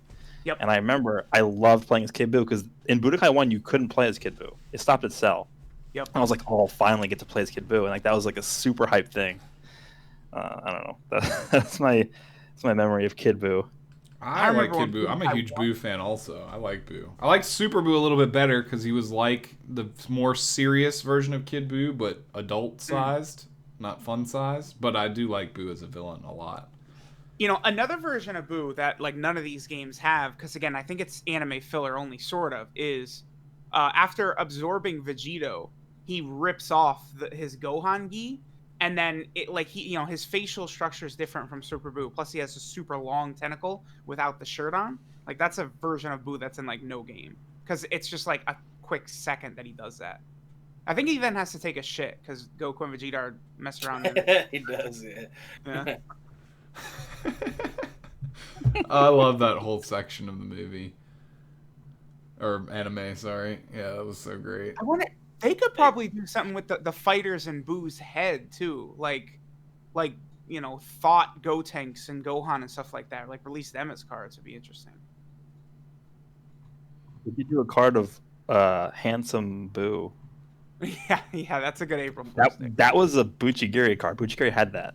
Wow. Yeah. Are you talking about where he was fat but transformed his face to talk to that girl for like 1 second? Yep, that was the card. What? You don't like the way I look? Yeah. That could be like a Majin Buu Saga support unit or something. I don't know. Or even Like like Majin the Buu Fit handsome or Buu something in front of from Dragon Ball Super was like Yeah, well, yeah, Skinny Buu. yeah. Like skinny good Buu, yeah. Where he's sucking He in his just, gut. his card in Dokkan is like ridiculous. Like ridiculously good or bad? Ridiculously good. Like they just decided to make him insane for no reason. Someone else donated and said, everyone on the podcast, who is your favorite unit and why? In Legends? I guess for Truth, that could be respective to either Dokkan or Legends. I mean, I do follow Legends, and with the anniversary coming up, I probably am actually gonna hop on because I told this story before about how all the Google Play points, I could do probably 40K Chrono Crystals for free, basically. So those are just the points you've gotten for being platinum tier or whatever. Like as you buy stuff, you earn points, then you can trade those back in. I've been platinum tier since the very first day the system popped up. Well, yeah, and that plus he can't use them for JP Dokkan, so he's just been accumulating points this entire time. Because they don't let you use Google Play credit with JP games. Some motherfucker. So it's just been from the global side that you've been raking those in? No, he's been buying it straight from the JP. Like I have points, a fuck ton of points too from buying on the JP side. It's just that you can't redeem for you can't redeem those points in JP. Okay. Yeah.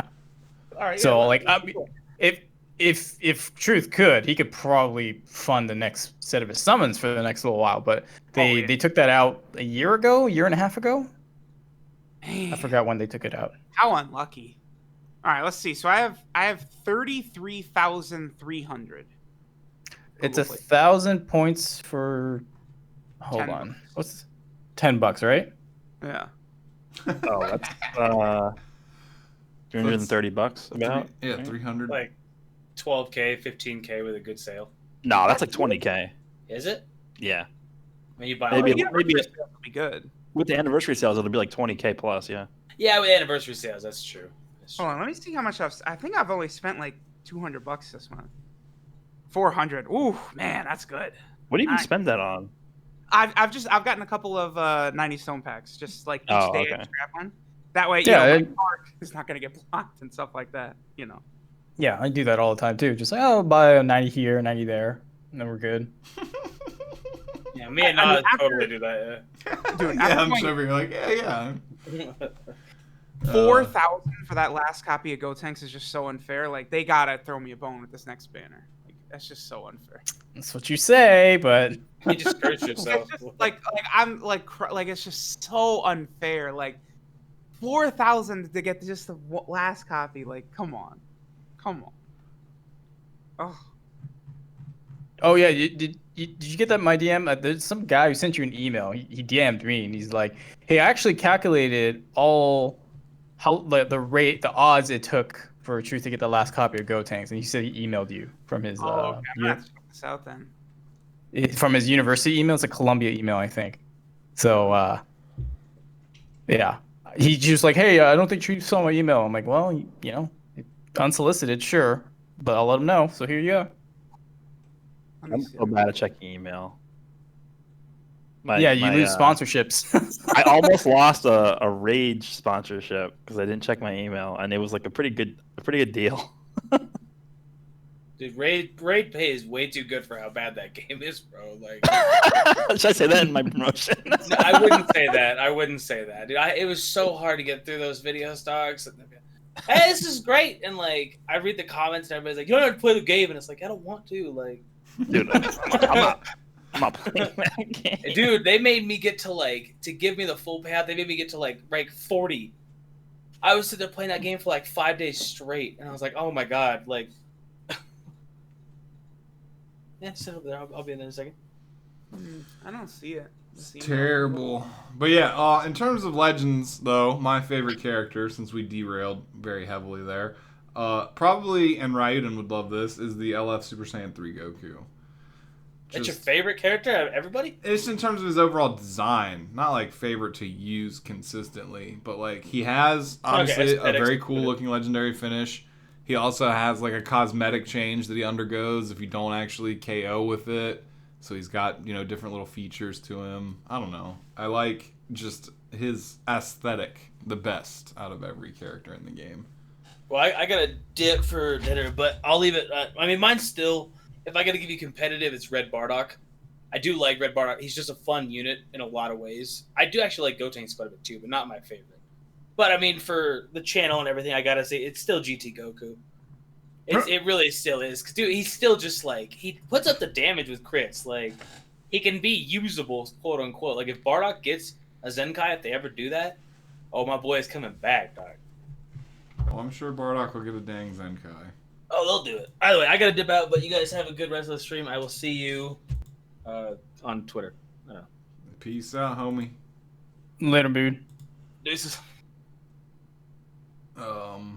Yeah, I don't know what y'all's favorite characters are, if you feel like answering or not.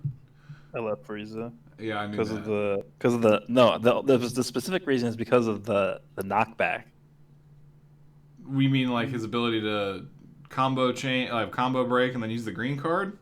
Yeah, and then also the animation, because that's when Nail attacks him. That's like my favorite scene in Dragon Ball. Oh, like, where he there's- just takes the chop to the neck and just laughs it Yeah. off, basically. Yeah, and then rips his arm off. Yeah, that's like my favorite scene in Dragon Ball. So I'm like, that's the only game I think that has that in the game. I don't think any other game has that, like, that part of his abilities. If I had to pick, okay, so I'll pick one for Dokkan. It's for the animations alone. The LR Gogeta Blue, the ones that's gonna come for global. And then for Legends, I'm not too sure. don't have like a favorite unit per se, but I definitely, I mean, I agree with you. The LF Super Saiyan 3 Goku, it does have some pretty unique aspects to him. So yeah, maybe we'll just hop on the Raiyuden train and say LF Super Saiyan 3 Goku. His LF animation is just so nice too, with like the little thumbs up at the end and everything. I think for Dokkan, my favorite is probably going to be. Favorite to use is definitely the Super Saiyan Goku Spirit Bomb absorbed, and then I think my favorite just from aesthetic wise is probably Cooler, just because the animations are so clean. Is that the golden cooler or just a regular cooler?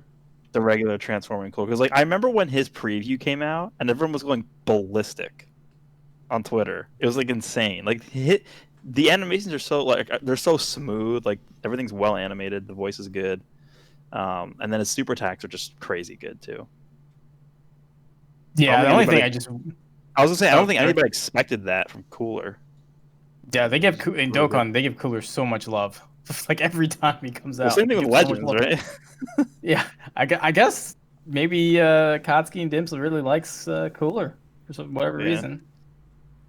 Yeah, I was gonna say the animations are really good in Dokkan. The only issue I have with them is like the really shitty sprites that they use sometimes. You know, when you're, like when you have nice and clean animations like that, and then you like pair it directly with the sprites there, you're like, oh, come on. Yeah, something that I actually was meaning to say for a long time, I just keep forgetting to say it, is something I wish Dokkan would do. It's just aesthetic. I wish they would update the basic attack animation. Like it's just they look so bad now. Yeah, no, I agree. Well, the little punch kick combo that they do if you don't do a super attack. Yeah. Like because the enemy's gonna do that every turn, so you see that happen at least once every turn. So I think just making it look like all they need to do is update it once and then just put that in every single stage, right? Yeah. I think that would make people like the game a lot more. I don't know. It probably won't even take that much work. Like just do it once. Make the basic attack animation just look really, really good, and I think people would enjoy the game a lot more just because of that one change. Yeah, because like I was farming the 120 leads for like another copy for EZAs for whenever they get their EZAs, and I'm like, oh man, these animations look pretty terrible. Yeah. Like the Angel Super Saiyan 3 Goku, when you I get the concept of up on his face when he's about to like hit you in the ground and then do, but when you get the close up to his face and it's all pixelated, you're like, oh, come on. Yeah.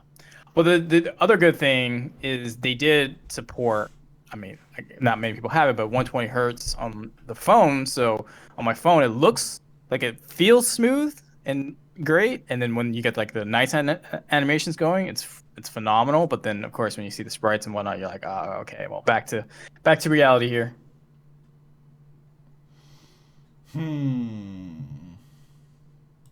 Is Raiyuden still in here? I mean, he doesn't really need to answer because we know he's going to say the same thing that we already said. Super Saiyan 3. Oh, he dipped out. He said he was falling asleep, so he was gonna go to bed. So I just fire through the rest of the Twitter questions and we can pretty much wrap up because I didn't see any type of Rio Cutya or any type of leaks from the V-Jump during the duration of our stream here.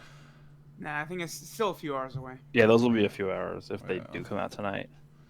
Question for Legends: do you think that the banner release schedule is good as is, or should it be spaced out more to allow players to have more breathing room? Spaced out? I feel like they don't release enough as is. Right? Yeah, I would say that they're pretty fine as is. If not, they should have more frequent ones, but then have more recurring value so you don't feel as pressured to have to I gotta summon on it right now. Remember last year when they were it was like every week they were releasing new units. Well, the issue is right now, I think it's like they have some periods where it's like literally like right now where it's like literally a month without anything new. And then they have the last new banner units? Yeah. And then they have other times where it's like every week there's something new. Like every week you got a new banner, a new unit, something new is out. So I don't know. I feel like they could definitely pace it better. I don't know if spreading it out's the right word because right now we're literally just sitting here with nothing to do and no new banners out. But just make it just make it more consistent. Like what they should do is they should just do. They actually used to do this, but they don't do it anymore. 1 week with nothing, like a rehash of a banner, and then 1 week with something new, and then every other week they would do something new, and then every other week would be a rehash. So the past 3 weeks have literally just been rehashes. Yeah, I really like that idea of like a predictable release schedule. Yeah, because like Legends, like banners are the content for Legends because it's a PvP game. Use the units in PvP, right? Whereas Dokkan, they could just add missions to an event like Legendary Goku event, and that's a lot of content actually. Like people are having a lot of fun, right? Like it's I agree. Yeah. So yeah, but like because like the last 3 weeks in Legends has literally just been suffering PvP. Yeah, the Vegeta banner, and then the Goku, not the Goku, the Vegito Legends Return. I'm gonna look it up right now. Those are the last 2 filler banners that I remember, and there was 2 weeks in a row. Just those. Yeah, and then the Kefla and Gotenks is still our current and only something new that's active. But as soon as I copped both of them, it was like, okay, I'm completely done with this banner because the anniversary's coming, so there's no reason for me to even be still looking at it until I can make daily discount summons on it and the step-up portion is over. Yeah. While you're looking at the previous banners, for Dokkan, the question is, what is actually the most rare summon animation in the game right now, do you think? It's Whis. It has to be Whis, yeah. Yep, Whis. Is that when Whis rolls back, that's even more rare than getting the little Zenos to pop up or whatever? It means the same thing, but Whis, I just feel like it's more rare. Oh, yeah, it's absolutely, because like we're 3 of the bigger summoners there are, and like me and Nolar, we've gotten Whis like twice each or something like that. Yeah, I've only seen him like 2, maybe 3 times, but that's it. And look at how many times I've summoned. Again, keep in mind, I use 4,000 stones just to get the last copy of Gotenks, right? Like that's how many it took me to get the last copy of Gotenks. Like I've used, I don't know, over 100k since the new animations came out, and I think I've gotten Whis twice. In my last summon video for the Goku and Vegeta, I had Whis flying, and I was like, guys, you cannot rely on Whis because it's such a low chance that you actually get his animation, and then I get the animation. No, I mean, what's crazy is that video had all 3. It had Goku Black Rift, it had Zeno, and Whis. And are you kidding me? I thought only Nano had done that. No, that's it. That's my video. I have all 3. Is that the title? I think I remember that. Okay, I saw that. I know. Oh, you don't want to spoil, blah blah. No. You get stuff like that. That's title. I put all caps. Whis, Zeno, and Goku Black Rift, like all like exclamation point. Yeah, no, it's in there. Yeah, I mean, honestly, you should change it to like the first time ever, like all summon animations. I know it's not though. I think again, only Nano might have done that. Like, I think it actually might be. That's what's funny is it might actually be. So here, I have a second part to that question that I want to add that wasn't part of the Twitter question, but with all these new animations and you guys saying the Whis animation is the rarest, is that original Shenron animation still in the game? And is it? No, they took it out. Nothing is as rare as that. I got that once, ever. Same. I got it once. I wasn't what I am now back then, though. I was more back then than I am now. I'm the same. Okay. What's funny is I actually got LR physical trunks on his banner with Shenron, so it was actually something good for me. Oh, I got like Int Super Saiyan Goku. Yeah. And I was like, no, okay, what did cool. I get? It was a pan card, one of the SSR pan cards. But you said that animation's not even in the game anymore. Like they took it out. Yep. Well, they revamped the summon animations, so like everything was changed. Like the angle that he shoots the Kamehameha is different now, and like people fly in and stuff. It's a completely different thing than what it used to be. So that just doesn't fit into their new setup anymore. But that was, in your opinion, even more rare than the Whis one. Oh yeah. I don't know a single game that has an animation that rare. That was like. Of another like summon video on YouTube that has it besides the one I know or I did it. Like some people like there's definitely has to be like a Rhyme or Nano video out there, but like I can't even think of them. Is the like point. So if you get that animation, that is like the first thing you put in your title. Yeah. Yeah, and everyone's gonna be like, "What does it look like?" And I mean, yeah. They really But that should be one of the next things they add to the new animations for Dokkan is just give us like a new Shenron or a Super Shenron or something. Yeah, I mean, hopefully it means something. Like maybe like multiple LRs or something. I don't know. Oh. yeah, like Super Saiyan Blue Kaioken, he's still in the files, right? So, but he still hasn't been released. Yep. Yeah. Yeah, I mean, like I figured that would be like a guaranteed Dokkan Fest LR or like multiple LRs, you know, 3 or more or something like that, you know. Yeah. But yeah, I mean, the thing is, Whis is the most probably the rarest one in Dokkan, but I think the hypest one still to me is Zeno because you have no predictability until you pull down. Versus Whis, you can if you get Whis and Beerus, then you're going to get it. You know what I mean? Like you know. But Zeno to me is like, oh, like that shows up out of nowhere.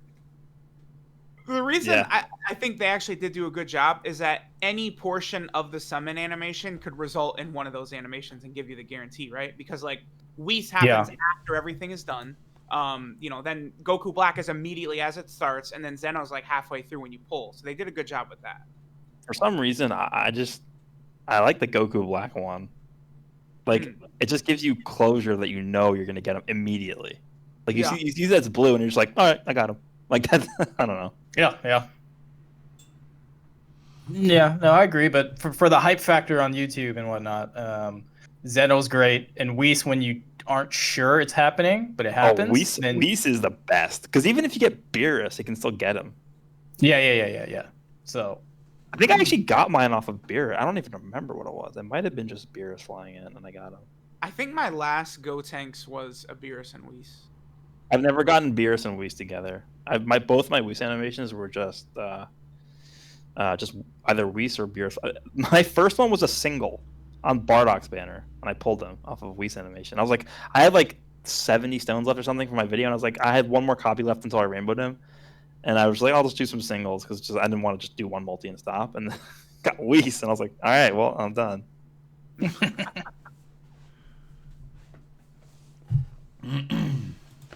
all right. So anything else? So I'm probably gonna head out soon too. So yeah, I'm gonna wrap up with a few more questions. I have a question from Spider again. Go ahead. Expecting a new mode coming on Anniversary, and do we think that they're going to change the PvP ranking system? I think they should change the PvP ranking system, but I don't know if they're going to anytime soon. Maybe after all this blowback for the bad matchups this past season will help them with some feedback in the right direction there. And if any new mode comes for Anniversary, I would probably anticipate it being somewhat tied into the guild. The guild, like the ghost battle mode or something with guilds or something like that. That's just my guess, but that dungeon thing sounds really good. I really want to see what that is. Yeah, I would anticipate most of the new game mode focus would be in that kind of area. I agree. That sounds good to me. And then PvP matchmaking. I mean, it needs to be changed because right now how it works is I think someone explained it to me that apparently you're locked into a region and you can only fight players within that region. So, like, for example, if I'm queuing up in PvP, I technically can't match up with somebody that's in a separate region. So, like, for someone who's in the US, I don't think they can match up with somebody who's like in like Europe or something. Yeah, it's North and South America, I think, in one region, then Europe and like Africa, and then the Asian areas in the third, if I'm not mistaken. I think it's where your account originated to, not necessarily where you are yourself. Yeah, it is, because when I was in Japan, I was only fighting Americans, and I was terrible. I couldn't even play. So I think there's a way to actually alter the way your region is, right? I think you know about that, Nasdorachi. Yeah, but and then like you could like VPN and pick a different like app store, and that's something like people would do. Like when a new game is coming out, they'll change their like PlayStation location to like New Zealand so that they can access it first because you know the day starts sooner there. So if it thinks you're in that region, then you can sometimes access their store and their stuff. It doesn't affect this Legends thing though, because again, it's depends on where your account itself was created. Yeah, it's something that's assigned like initially. I think that you can get into the ECD file, That's what I'm and talking about that thing. Yeah. yeah, because Renzi, I believe, has a way to get into the ECD file and alter the information so that it alters that setting that was assigned to you upon your account creation. But doing that too frequently can also probably result in you getting banned for basically hacking. You're messing with the ECD file, and they don't like that at all. So Yeah, like Yeah, Really but bad for that. what if you like let's say you have played in the US first since the game came out and you physically move countries. Like you move to Europe. Like what do you do? You're screwed. According to them, you're screwed. But in the reality, you could probably edit the ECD file like once and get away with it. I also think you could put in a ticket and say, "Look, I moved. All I'm facing are people from my old region." I think they would do that. I mean, who knows? But if you like straight up move from North America to Japan, I'm sure they would do something for you. Yeah, because that would literally ruin the game if you only fought players from your old region. Like you would be unable to play the game. It would be laggy as hell, yeah, because you'd be Yeah. relaying your information all the way across the world. I don't know, it's really weird, though, because, I mean, I feel like sometimes I fight Japanese opponents unless it's only, like, Americans that are using Japanese language, which is possible. It's probably that, yeah. Yeah. So, but it's really hard to tell.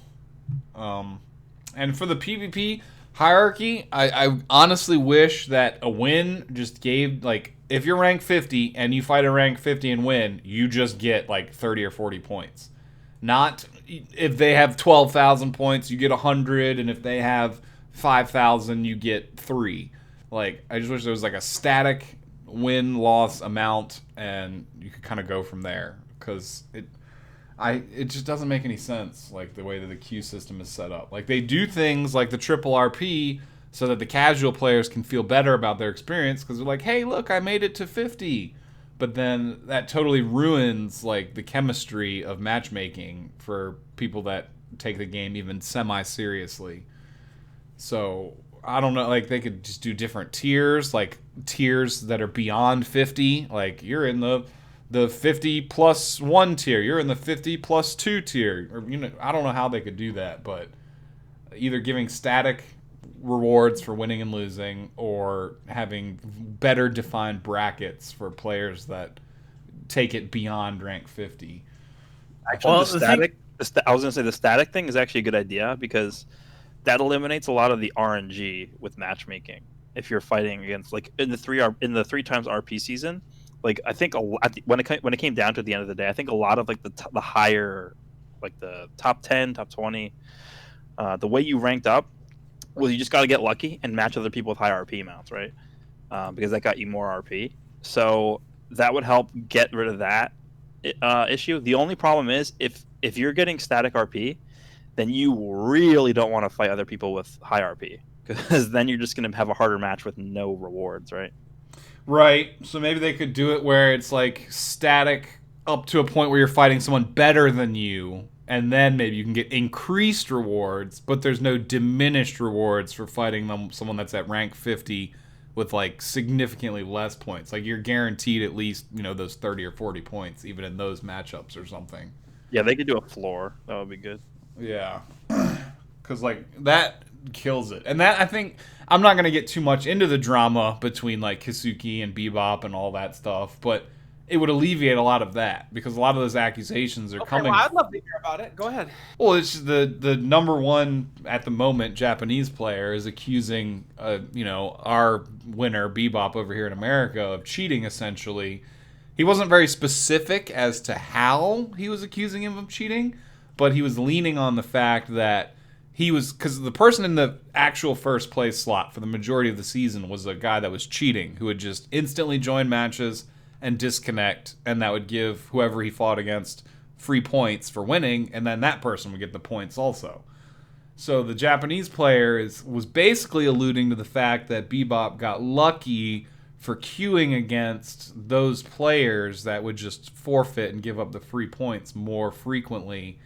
And that in conjunction with using a very heavily pay-to-win team was the reason that he stole essentially the first place slot away from the Japanese Okay, well, player. guess what? I mean, that's the way Legends is built. Right, It's, and I you feel know, like it would player- alleviate some of that, because then that dude wouldn't be able to come at Bebop and accuse him like, "Oh, you're not actually better than me. You just got lucky because you queued into more lucky." I don't give a damn. Hey, who's number one again? Right. That's what you do, right? I agree with you. Hey, that's cool. That's cool. Who's one again? That's all Bebop's got to do, right? Yeah, I just dangle that title. Like, he's got the title. Nobody else has the title, so at the end of the day, he wins. I mean, you can't slice it too many other ways, because if he was cheating, he would have got reset too. So he didn't. So obviously, that's the big thing, because like basically, if you're accusing him of cheating, then you're saying indirectly that the devs don't know who's cheating and who's not cheating. So you're indirectly faulting the devs at not doing their jobs if you're saying he cheated because he didn't get reset. So that's what he's doing. Yeah, and I mean, like, so he's saying he doesn't think the devs are doing their job correctly, is what he's saying.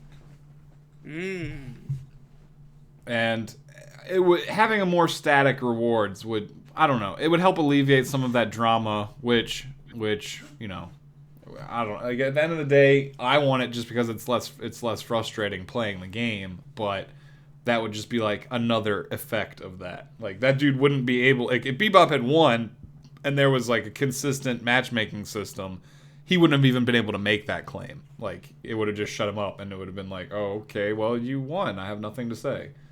But because the matchmaking system is a little bit weak, it gave him that angle of attack to attempt to slander Bebop.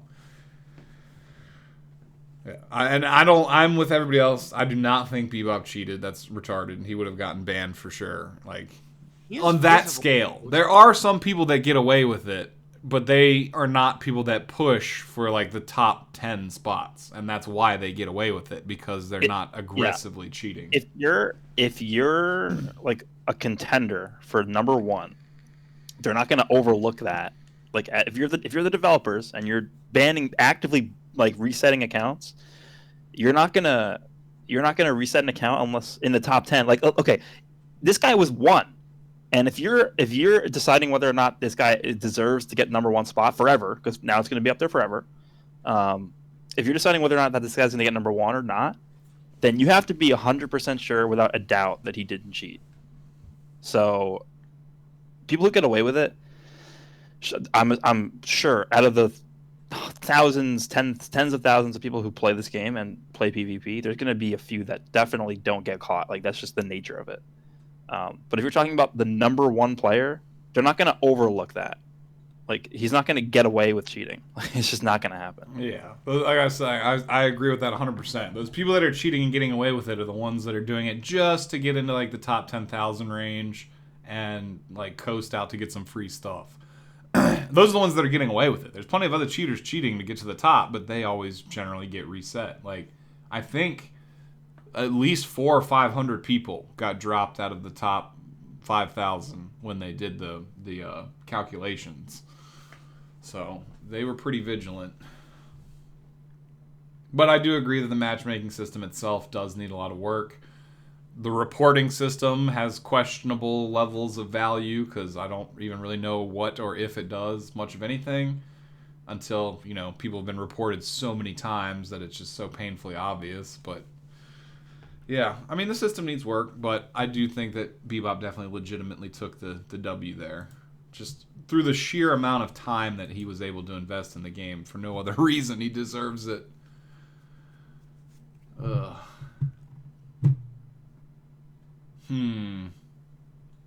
There's a couple other questions left if y'all want to get through them, unless y'all just want to wrap up now.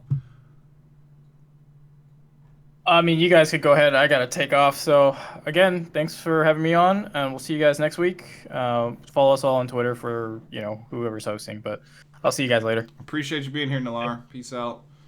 Later. So, I don't know. A lot of these we kind of also, like, sideways answered, but I managed to get all these EZAs done, so now that's good. heck yeah.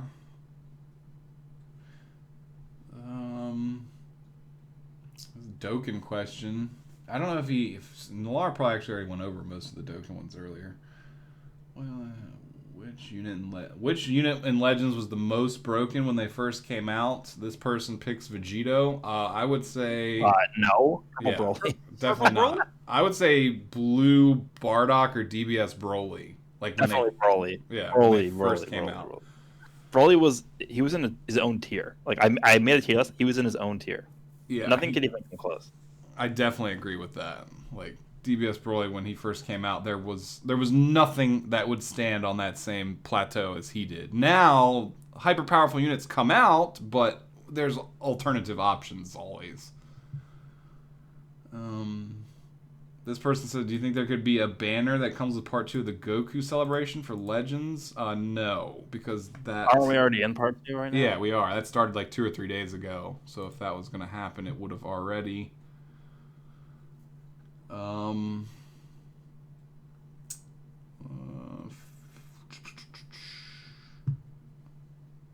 let's see. I do think that we probably will get fusion units on Anniversary. Just a quick answer to that question if we thought they would be. We get Ultra Instinct Goku. Some of these questions I can't physically answer because I don't know how to read the future. Trunks and who do you think will be so long if he comes out? Answered that. Do you think that Fuse Zamasu would be a strike, blast, defense, or support type? I would put him as a strike type, honestly, if I had to pick. Yeah, I think strike or defense. I definitely agree with that. Please don't be defense, though, because I don't want Regen to have a defense one. Here's a solid question for someone. This is probably more towards you, Goresh, for someone that has some expendable income, but they were saying that once the Anniversary has concluded and you pretty much know what you've got what you've got, are satisfied with it, do you think at that point it would be a good time to push to summon on the Zenkai Beerus banner to go for Zenkai 7? If you have Beerus at 7 stars, and you're cool with spending the... I don't know if you're... I'm assuming you're not free to play if you have Beerus at 7 stars, but if you're cool with, spending the money to get him to Zenkai 7, then 100%, because, like, you think about the God Key team, like that. Talk about a team that's never going to die. Like that team is always going to be meta relevant in some way, and I think the Anniversary is going to push that a lot. So yeah, Beerus is always going to be relevant because he's support on that team, and even if like much better units come out in the future, like right now, I made a video talking about if I thought Cooler or Beerus was better, and I think Cooler probably is a bit better right now in the meta. But if you think about like a year later, the Godki team is going to be so insane, and Beerus is still going to be one of the best units on there because he's supporting all those insane units. So Beerus is going to be a future-proof unit. So I think that's definitely something you should consider, and I probably would say it's a good idea to do that if you can. Yeah, Toshi even said in the interviews that he did that they went a little extra on Beerus to compensate for how bad he was before, and they don't plan on going quite that crazy with any other units. So just based off that statement alone, too, I think that he would definitely be worth it. And then specifically referencing the time frame that you gave, like, yes, like wait till Anniversary's mostly concluded and you're satisfied with your activities on Anniversary. And then there probably will be a little bit of downtime, after Anniversary until they come up with the next big idea. So that would be probably your best time to do it as well in terms of, planning it out. Right after something as hype as Anniversary, you probably have a little bit of time before you're going to have to do any type of crazy investing again. So. Yeah, I mean, you just think about what they did last year. I mean, last year was pretty dead after the Anniversary ended. They had like the Ultra Space Time banner with like Android 14 and 15 and the Transforming Vegeta. The Transforming Vegeta was good, but I mean that was like really the only banner I can remember coming immediately after the Anniversary. So I mean, not really anything to go crazy about there. So that's probably the best time that you have to do that. Yeah, I would agree on all counts. And that's pretty much all the questions, too. Most of the other ones we kind of already answered just via our discussions and whatnot. Okay. Any other concluding thoughts that you two gentlemen would like to add? Anything else that we might have forgot to mention as well before we close out for the evening? I love What'd you say? Oh, I said any final thoughts or anything that we might have forgotten. What did Truth say? I love Dragon Ball. That's it. Oh. That's all. Keep your eyes peeled next 2 days for not even 2 days, like next day for V-Jump leaks. Maybe as close as like 3 hours from now. Hopefully, I'll be up.